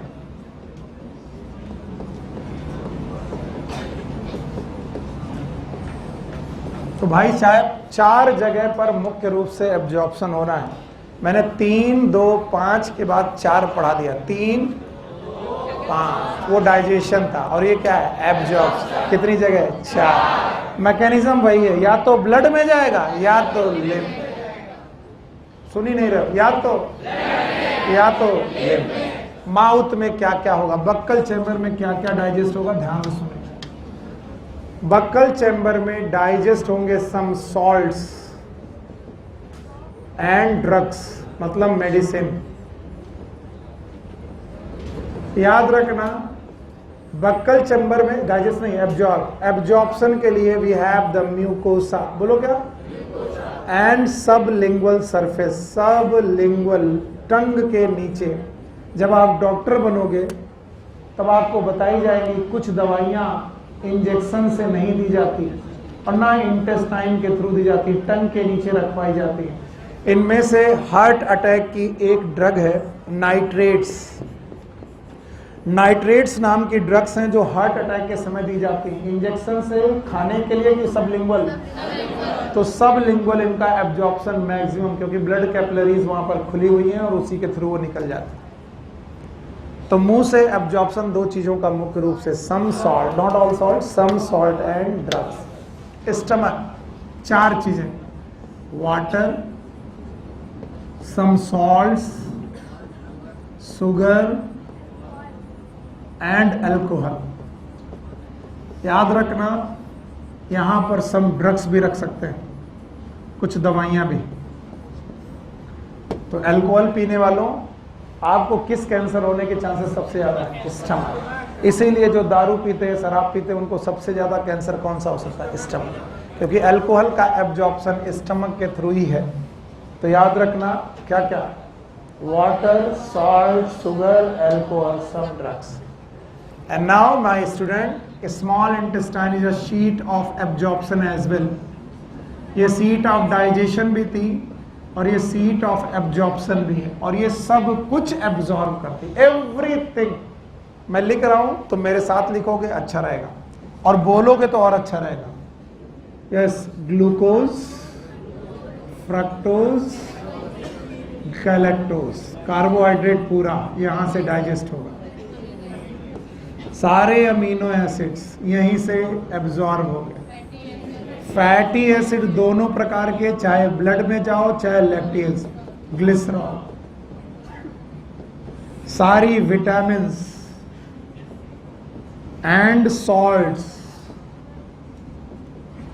एंड वाटर, और इट इज मैक्सिमम एब्जॉर्प्शन। कई लोग लार्ज इंटेस्टाइन लिखते हैं, मैं उन लोगों को सावधान कर रहा हूं, वाटर का maximum absorption is from small intestine and from jejunum. Jejunum से मैक्सिमम एब्जॉर्प्शन ऑफ वाटर हो जाता है। तो जिन लोगों को लगता है लार्ज इंटेस्टाइन से वाटर का मैक्सिमम एब्जॉर्प्शन है, वो सावधान हो जाए। लार्ज इंटेस्टाइन से वाटर का एब्जॉर्प्शन मैक्सिमम नहीं, पूरे खाने में जो वाटर का मैक्सिमम एब्जॉर्प्शन है वो जेजुनम से। Now the large intestine, some salts, some drugs and water. याद रखना, हम गलती कहां कर बैठते हैं, लार्ज इंटेस्टाइन को ज्यादातर क्या करना आता है? Water absorb. सुनो, इधर सुनो, इधर सुनो। एक आदमी को, एक बंदे को वाटर एब्जॉर्ब करना सबसे ज्यादा आता है, तो हमें ऐसा लगता है कि वाटर बहुत ज्यादा एब्जॉर्ब करता होगा। नहीं, इट इज लाइक एक बंदे को रसगुल्ले खाने ही पसंद है, इसका ये मतलब नहीं कि वो मैक्सिमम रसगुल्ले खाता है। एक बंदे को केवल रसगुल्ले खाने, कुछ भी दो रसगुल्ला खाता है, पर वो 4 रसगुल्ले में पेट भर लेता है। लेकिन एक आदमी है जो सब कुछ खाता है लेकिन 15 रसगुल्ले भी खाता है। अब बताओ, उन दोनों में ज्यादा रसगुल्ले किसने खाए? जो केवल रसगुल्ले खाता है। जो सब कुछ खाता है तो वो रसगुल्ले भी ज्यादा खाता है। समझ गए? तो वही बात है, पानी यहाँ भी, लेकिन यहाँ सब कुछ ज्यादा एब्जॉर्ब होता है, तो पानी भी ज्यादा। इनको केवल क्या करना आता है? पानी एब्जॉर्ब करना, along with salts and drugs. So these are the absorption in different part. चलो चिल्ला लो भाई, buccal chamber, salts and medicine, stomach, water, salt, sugar, alcohol, small intestine, सब कुछ। बस लिखने लायक क्या है? Maximum water absorption. और यहाँ 3 सॉल्ट, ड्रग्स। जो ये लिख रहे हैं वो मूर्ख है, वो लिख रहे हैं सब कुछ एब्जॉर्ब होगा। कहाँ? Intestine, small intestine. और स्मॉल इंटेस्टाइन में भी most of the time it is duodenum. बोलो, नो, इट इज इलियम, ना तो जेजुनम। जेजुनम में क्या है? वाटर। वैसे सारा का सारा एब्जॉर्प्शन कहाँ? Ilium. Why it have the maximum surface area in the form of villi and microvilli. Villi and microvilli. Villi and microvilli की वजह से वहां पर सरफेस एरिया मिनिमम की मैक्सिमम, और मैक्सिमम होने की वजह से एब्जॉर्प्शन भी मैक्स। नहीं आया ना? आया? तो चारों बता पाओगे? चलो बताओ। माउथ में सॉल्ट्स एंड ड्रग्स। स्टमक में 4 चीजें हैं, बोलो। वाटर है और सॉल्ट है और अल्कोहल है और अच्छा ड्रग्स भी है। स्मॉल इंटेस्टाइन में सब, पानी भी सबसे ज्यादा, पानी सबसे ज्यादा है लार्ज इंटेस्टाइन, स्मॉल इंटेस्टाइन और स्मॉल इंटेस्टाइन में भी। वैसे सब कुछ ज्यादा कहाँ, इलियम, क्योंकि वहां surface area. Last but not the least large intestine. एक चीज की 3 चीज, तीनों के नाम याद है, बोलो। भाइयों बहनों, हमने पढ़ा ingestion, that is the number 1। हमने पढ़ा डाइजेशन, दैट इज नंबर 2।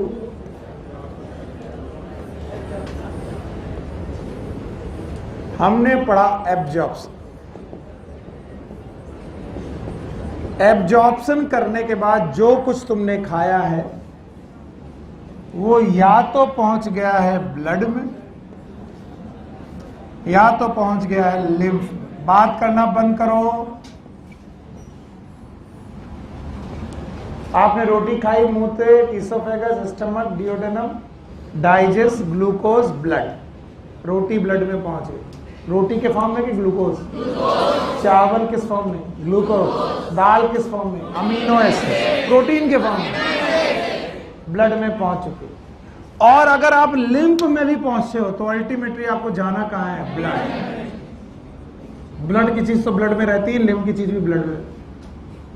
तो कभी सोचो कि सब चीजें ब्लड क्यों पहुंचाएगी? क्योंकि ब्लड ही ऐसी चीज है जिसका एक्सेस हर सेल तक है। एवरी सेल, हर सेल तक ये पहुंच सकता है और हर सेल के अंदर ये फूड को पहुंचा सकता है। तो वो जो डाइजेस्टेड और एब्जॉर्ब्ड फूड है ब्लड के द्वारा टिश्यूज में पहुंचा और टिश्यूज से वो सेल के अंदर पहुंचा। किसके अंदर पहुंचा? सेल के अंदर। It is known as assimilation. फिर से बोलो। और एसिमिलेशन के बाद क्या होगा? मेला थोड़ी ना लगाएगा। एसिमिलेशन के बाद होगा glycolysis, link reaction, Krebs cycle, ETS. बोलो फिर से।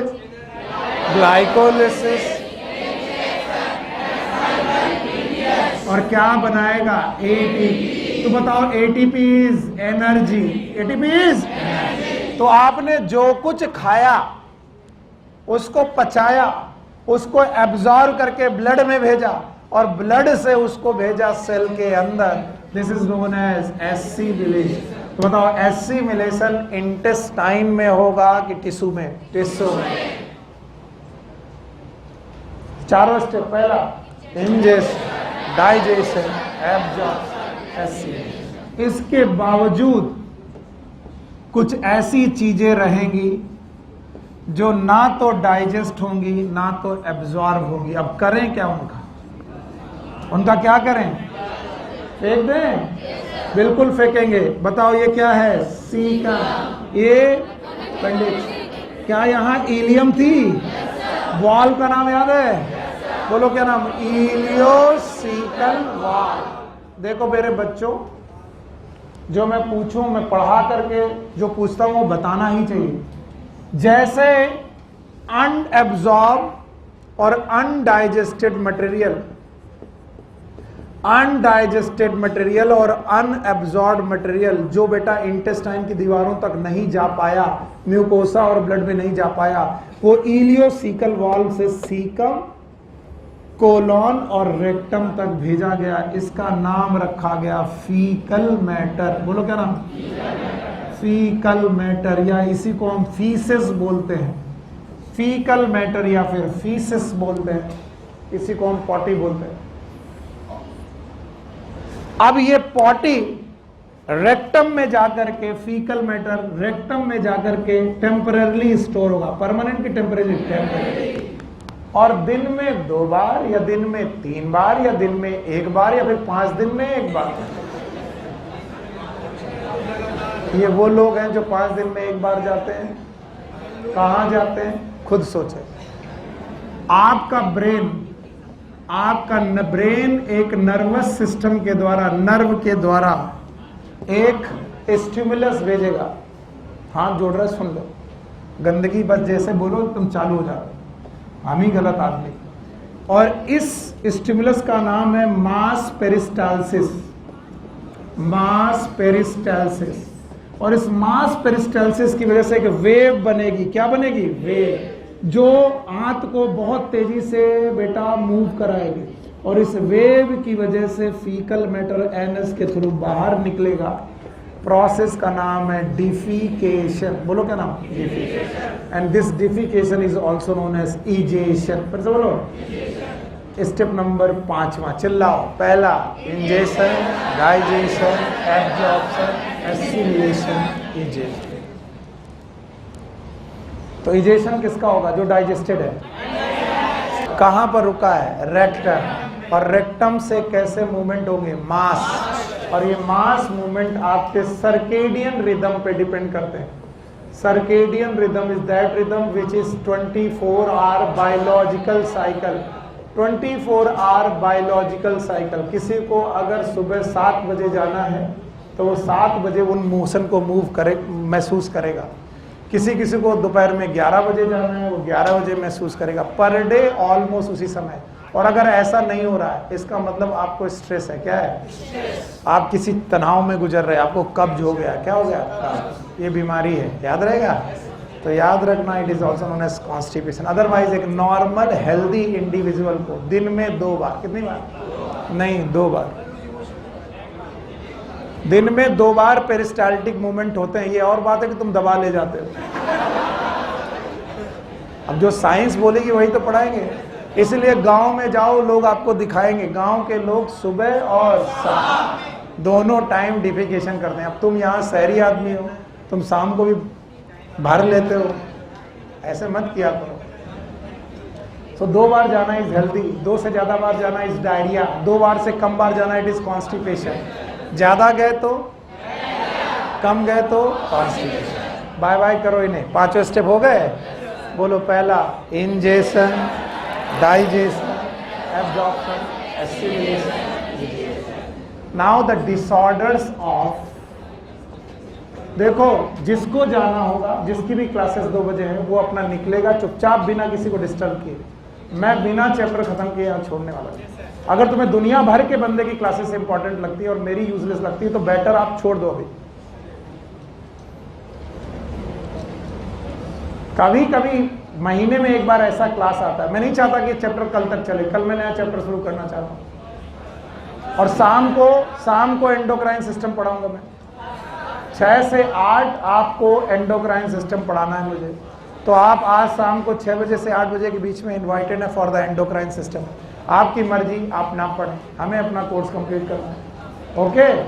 और अभी मैं ये चैप्टर खत्म कर रहा हूँ। So number 1 is disorder of digestive system.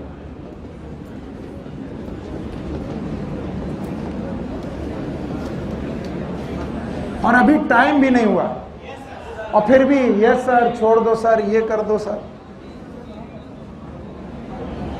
आप ध्यान सुनो। एक बीमारी है जॉन्डिस, इसी को हिंदी में बोलते हैं पीलिया। डॉक्टरों के बीच में ये हेपेटाइटिस के नाम से प्रचलित है। हेपेटाइटिस ये अगर वायरस से है तो हेपेटाइटिस, और किसी कारण से है तो नॉर्मल जॉन्डिस पीलिया। पीलिया के बहुत कारण होते हैं। 1 इज द हेपेटाइटिस। हेपेटाइटिस भी उनमें से एक कारण है। हेपेटाइटिस ही जॉन्डिस है ऐसा मैंने नहीं कहा। पीलिया एक लक्षण है, एक सिम्टम है जो हेपेटाइटिस में आता है। ओके। क्या होता है पहले नॉर्मल चीज समझो। हमने देखा था कि लीवर के 2 लोब हैं, याद है? एक बेटा लेफ्ट और एक राइट। ए फॉल्सिफॉर्म लिगामेंट है। Okay please.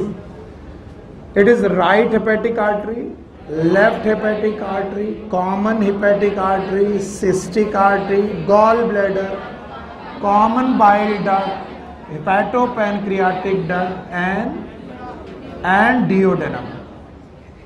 मेरी बात जो मैं पूछूं बताओगे? बिल्कुल बताना चाहिए आपको। बाइल याद आया आपको? कहां पर बनता है? लीवर। कहां स्टोर होता है? कहां सिक्रीट होता है? पर मैंने कभी नहीं बताया कि कैसे बनता है। आज सुनो कैसे बनता है। बोलते हैं कि आरबीसीज जो होती हैं, रेड ब्लड सेल्स, इनका अपना एक नेचुरल लाइफ स्पैन होता है 120 दिन। 120 दिन बाद ये आरबीसी मर जाती है। मरने के बाद इनका हीमोग्लोबिन नाम का पिगमेंट रिलीज होता है। ये हीमोग्लोबिन पिगमेंट ब्लड से होता हुआ, किससे? ब्लड से होता हुआ लिवर में पहुंचता। कहां पर? और लिवर में पहुंचने के बाद यहां बाइल पिगमेंट बनाता है। मैंने सॉल्ट बोला कि पिगमेंट? पिगमेंट। और ये बाइल पिगमेंट जो होते हैं इनके नाम है बिलीरुबिन, बिलीरुबिन एंड बिलीवर्डिन।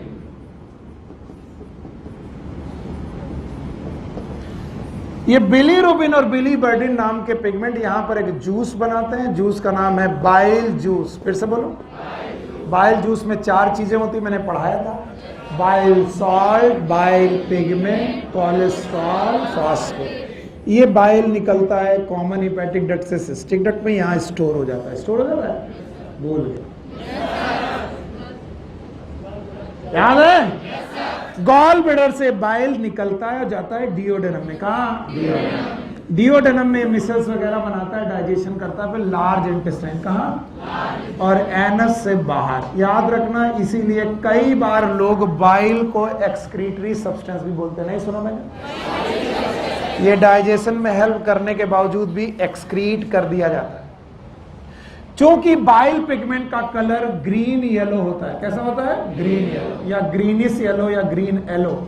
और इसी वजह से जब बाइल आपकी फीकल मैटर से बाहर आता है तो आपका फीसेस येलो कलर होता है, क्योंकि उसी के मॉडिफिकेशन से, बाइल पिगमेंट की मॉडिफिकेशन की वजह से ही ऐसा होता है। फीकल मैटर का येलो कलर कंडीशन स्टर्कोबिलिन के नाम से सब्सटेंस से होता है, जो बिलीरुबिन से ही बनता है। यानी जो बाइल पिगमेंट है वो एनएस के थ्रू, फीकल मैटर के थ्रू येलो निकल जाते हैं। It's a very good way. आपकी आरबीसी खराब हुई, खराब आरबीसी का पिगमेंट बनाया, पिगमेंट बना करके डाला कहां पर? इंटेस्टाइन। और इंटेस्टाइन में फीकल मैटर से खत्म। यानी कितना अच्छा मैकेनिज्म है भगवान ने बनाया।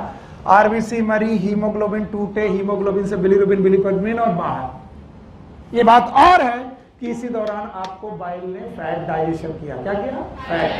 खैर, हो गया। अब हुआ क्या कि कई बार यहां ऑब्स्ट्रक्शन अगर आ जाए, इन जगह पर ऑब्स्ट्रक्शन आ जाए, या लिवर खराब हो जाए, लिवर में इंफेक्शन हो जाए, तो जो हीमोग्लोबिन आ रहा है, क्या आ रहा है? वो बिलीरुबिन और बिलीवर्डिन को ब्लड में बढ़ा देता है। क्यों बढ़ा देता है? क्योंकि डक्ट में नहीं जा पाता। किसमें? क्या आपको पोर्टल ट्रायल याद है? थको मत, सुनो और बताओ, क्या बिलीरुबिन बिलीवर्डिन बन रहा है या फिर एबनॉर्मली बन रहा है? और एबनॉर्मली बनने की बजाय ये बजाय डक्ट में जाने के कहां जाता है? ब्लड। तो बताओ, ब्लड में बिलीरुबिन बिलीवर्डिन घट गया कि बढ़ गया? जबकि इसे जाना कहां चाहिए था? इंटेस्टाइन। पहुंच कहां गया? ब्लड। ब्लड में बिलीरुबिन बिलीवर्डिन घटा कि बढ़ गया? और अगर ब्लड में बिलीरुबिन बढ़ गया तो ये म्यूकोसा में छोड़ा गया। किसमें? आई में छोड़ा गया। कहां पर? नेल में छोड़ा गया। कहां पर? तो आपकी नेल, आई, म्यूकोसा, इसके अलावा स्किन में। कहां पर? स्किन में ये पिगमेंट जाकर डिपॉजिट होने लगे। वो पिगमेंट जो पॉटी से निकल जाने चाहिए थे, वो पिगमेंट बिलीरुबिन बिलीवर्डिन, वो पिगमेंट जो बेटा इंटेस्टाइन से निकल जाने चाहिए थे, लीवर खराब होने से वो इंटेस्टाइन की बजाय कहां चले गए? ब्लड। और ब्लड से होते हुए म्यूकोसा, आई, नेल, स्किन। अब बताओ, म्यूकोसा येलो हो जाएगी, स्किन येलो हो जाएगी, आंखें पीली पड़ जाएंगी, नेल पीली पड़ जाएंगे। इसी का नाम पीलिया। तो लोग बोलते हैं पीलिया आंखों की बीमारी है। हट, पीलिया बीमारी है लीवर की। लीवर सही होता तो आंखें पीली। So jaundice is the disease of liver। और क्यों हुआ? पता नहीं सर। याद रहेगा? क्या याद रहेगा? ये जो बाइल पिगमेंट हैं इनका एबनॉर्मल एक्सक्रीशन हो रहा है, अगर एक्सक्रीशन नहीं हो और नहीं हो रहा तो ये कहाँ बढ़ जा रहा है? ब्लड में। ब्लड में बढ़ रहा है तो कहाँ डिपॉजिट हो रहा है? म्यूकोसा, आई में। तो बताओ ये सब पीला पड़ रहा है, और पीला पड़ रहा है तो बीमारी का नाम पीलिया। तो बताओ jaundice is the disease of. रट्टा मारना चाहो तो मारो, और कॉन्सेप्ट सुनना चाहो तो मेरी क्लासेस को ध्यान से सुनो। पर सर हमारी तो सर क्लास खत्म होने वाली, मैं छोड़ूंगा नहीं। मैं छोड़ूंगा नहीं, आपको जाना है, जाइए। डिसऑर्डर, पहला डिसऑर्डर जॉन्डिस, बता पाओगे? जॉन्डिस में बाइल पिगमेंट की बाइल सॉल्ट कहाँ डिपॉजिट होते हैं? आई में, म्यूकोसा, स्किन। पीली पड़ गई, ये बीमारी स्किन की है। लीवर। दूसरी बीमारी है वोमिटिंग। देखो नाम ही बताता है उल्टी, जो सीधी ना जा सके उसी का नाम उल्टी। मजाक नहीं है, ये अपने आप में सही जवाब है। बोलते हैं जो तुमने खाया माउथ से उसको जाना चाहिए ईसोफेगस, स्टमक, डियोडेनम, लार्ज इंटेस्टाइन और एनस से निकल जाना चाहिए। एनस से निकल जाना, इट इज सीधा निकलना। कैसा निकलना? सीधा। And that is due to peristalsis. बोलो क्या? पेरिस्टाल्सिस। अगर आपकी नॉर्मल पेरिस्टाल्सिस हो रही है तो जो आपने खाया वो सीधा निकल जाएगा। कभी कभी जो सीधा ना जा सके वो उल्टा निकलता है। तो कुछ लोग सोचते हैं छी पॉटी निकलती है। ना ना ना, दीज आर द सब्सटेंसेस जो इलियोसिकल वॉल से बाहर नहीं है। इलियोसिकल वॉल एक वन वे वॉल है, और पॉटी शब्द कहां से शुरू होता है? इस वॉल के बाहर। इसका मतलब पॉटी तो नहीं आ सकती बाहर। तो क्या आ सकता है? स्टमक और डियोडेनम का कंटेंट। स्टमक और डियोडेनम का कंटेंट कभी कभी बाहर निकल आता है, और इसका कारण होता है उल्टी paralysis, that is known as reverse peristalsis. और सुनो, रिवर्स पेरिस्टाल्सिस के कारण सुनो, अत्यधिक गैस का बन जाना, पेट में गैस का बनना, पेट में इन्फेक्शन होना। किसी दिन आपने कहा गोलगप्पे वाले भैया आज खट्टा कम लग रहा है, तो गोलगप्पे भैया ने कहा कि चल रुको बहन जी, फिर पानी को खोल के दिया और बोला बहन जी आप बोले आप प्रॉपर खट्टा है। तो भैया ने बहुत सारे बैक्टीरिया पहले पानी में मिलाए और वो पानी से आपके पेट में गए। इन बैक्टीरिया ने आपको क्या किया? इन्फेक्शन। फिर से बोलो। और इन्फेक्शन से बनी गैसेस क्या बनी? और क्योंकि infection is by bacteria, bacteria का फर्मेंटेशन, फर्मेंटेशन से क्या बनी? गैस। और इन गैस ने मारा धक्का, धक्का मारा तो उल्टी। सीधा कि उल्टा? हाँ जी, थैंक यू वेरी मच कि आपने कुछ पूछा। क्या बेटा?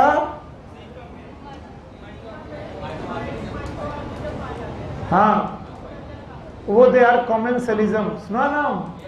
What is commensalism? इधर आओ, इधर आओ।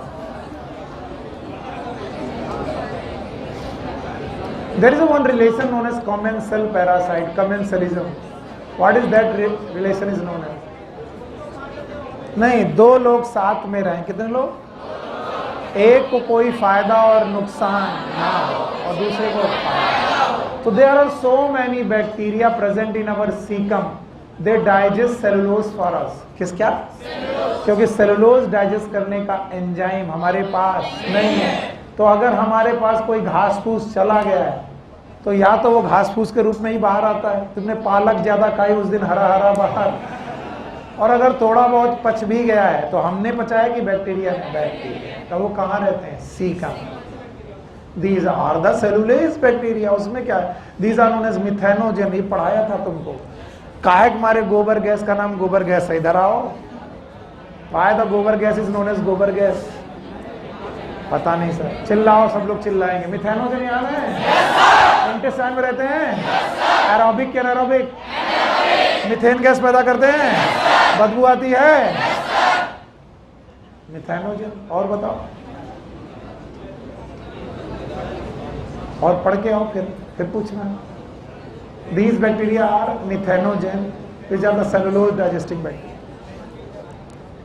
और कुछ उसका मन नहीं मान रहा, ये कुछ और पढ़ के आया है, और जो ये पढ़ के आया वही वो आंसर चाहता है, और मैं वो आंसर उसको दे नहीं रहा हूँ, इस वजह से दुखी है. Just because he want to test my knowledge, और चूंकि मैं अपने नॉलेज में एप्ट हूँ जितना मुझे बताना चाहिए था, उसका मन कर रहा है इनको गलत कैसे साबित करें. ना कर पाओगे क्योंकि हम अपने बराबर का नॉलेज लेके चलते हैं, और बहुत पहले पढ़ाया था. हाँ,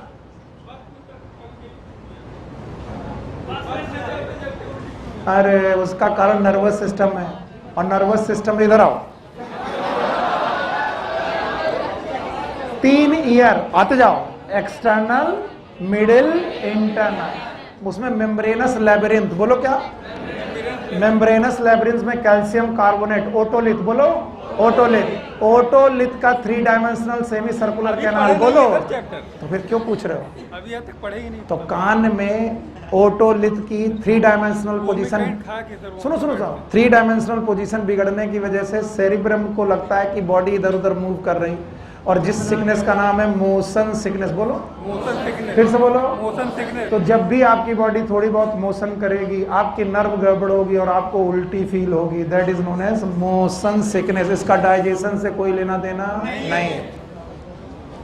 and like the motion sickness there is a morning sickness. नाम सुनो, मॉर्निंग सिकनेस. गर्भवती महिलाओं को सुबह सुबह जो उल्टियां होती हैं, this is known as morning sickness. इसका भी डाइजेशन से कोई लेना देना नहीं. तो ऐसी बहुत सारी सिकनेस है जो आपकी जिंदगी में आएंगी जब आप एमबीबीएस करेंगे. तो हमें बख्श दे, जब हम नर्वस सिस्टम पढ़ाएंगे भाई साहब, यही 5.5 साल यही पढ़ा है, इसी को पढ़ाने में सबसे ज्यादा इंटरेस्ट आता है.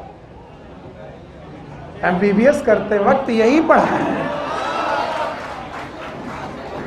इनको पढ़ने के लिए, हमको पढ़ाने के लिए पढ़ने की जरूरत नहीं है. तुम पूछते जाओगे, हम बताते जाएंगे. So you need not to check my knowledge please. छोड़ दो. अगर क्यूरियोसिटी है तो इट्स गुड. उसकी क्यूरियोसिटी थी, बिल्कुल सही क्यूरियोसिटी है. उसने कहा कि सर जब हम गाड़ी में बैठते हैं उल्टी आती है, काहे? तो गाड़ी हिलती है, और मोशन सिकनेस की वजह से हमारे इंटरनल ईयर के ओटोलिथ, सुने हो?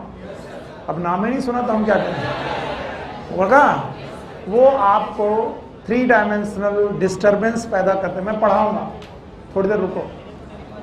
तो फिलहाल मैंने क्या पढ़ाया, वोमिटिंग. उसके पहले जान. अब क्या? डायरिया. तो जहां पर मिले रिया,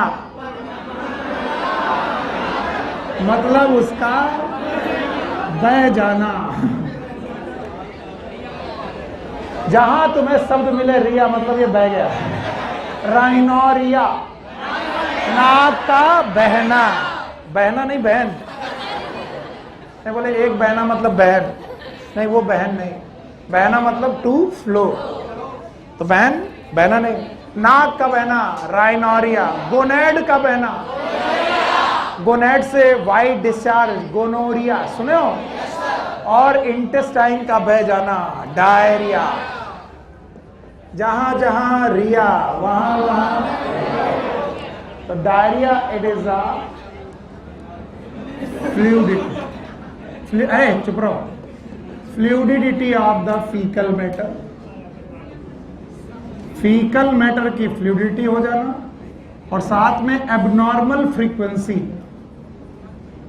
अब कोई पूछे फ्रीक्वेंसी क्या होता है, तो वो जानता है. पर यूनिट टाइम में कोई भी प्रोसेस कितनी बार हो रहा, that is known as frequency. And the per unit time is 1 day.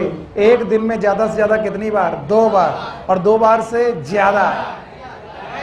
लेकिन प्रोवाइडेड वो कैसा होना चाहिए? गीला गीला, सूखा सूखा.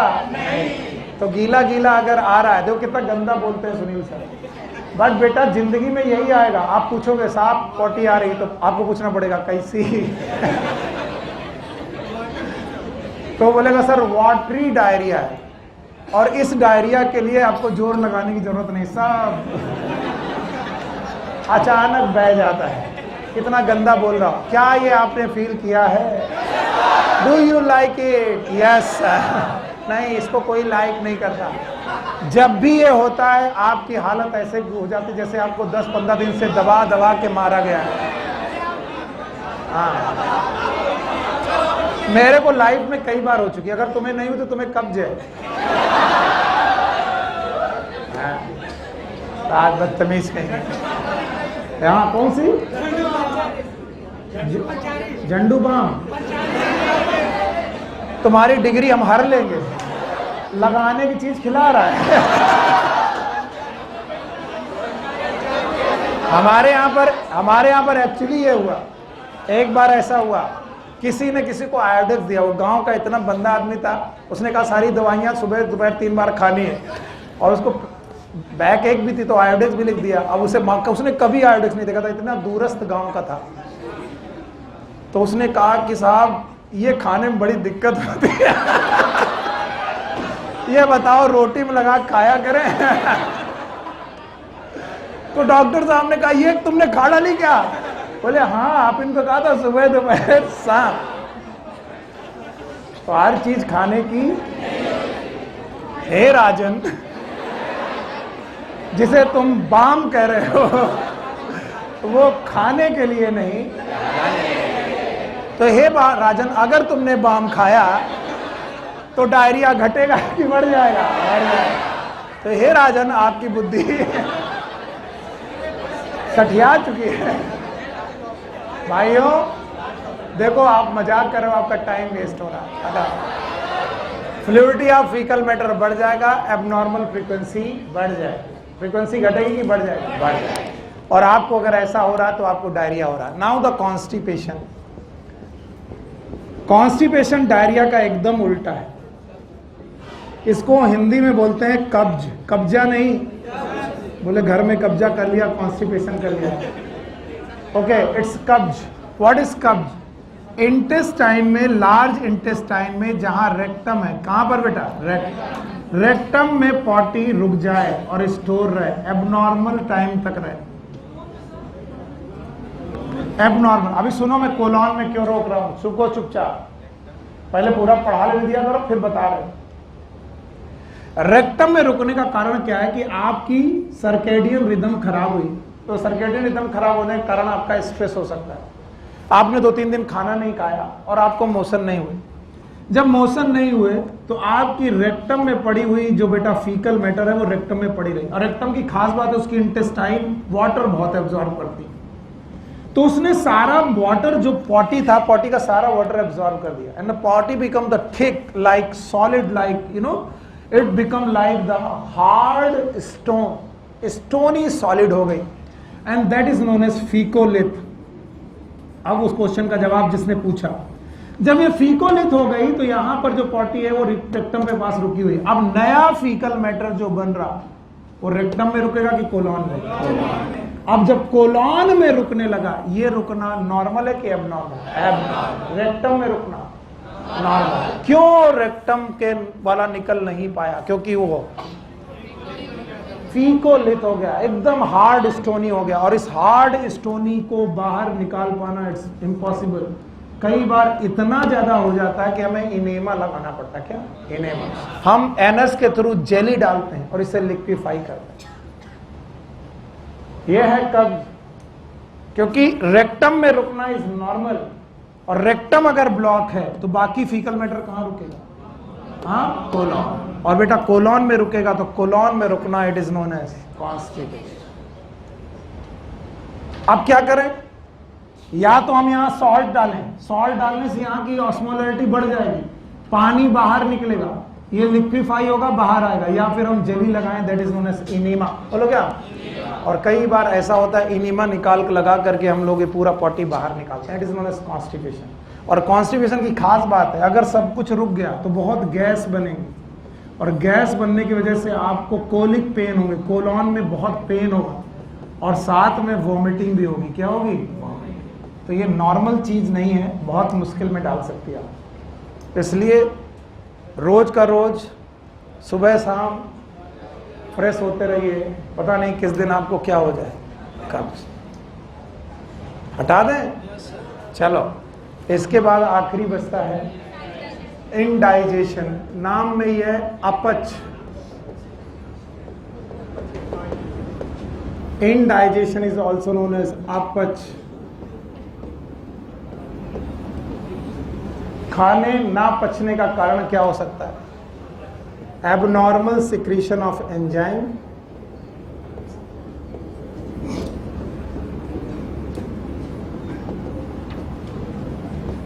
एंजाइम का कम सिक्रीट होना, स्पाइसी फूड, ज़्यादा मसालेदार खाना, एंजाइटी एंड स्ट्रेस, ज़्यादा स्ट्रेस में रहना, फूड पॉइजनिंग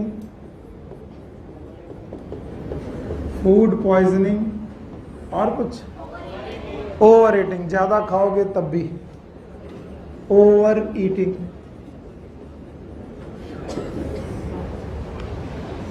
आपने ज़्यादा खाया, एंजाइम सही से नहीं निकले तो आपको अपच हो जाएगी, खाना पचेगा नहीं।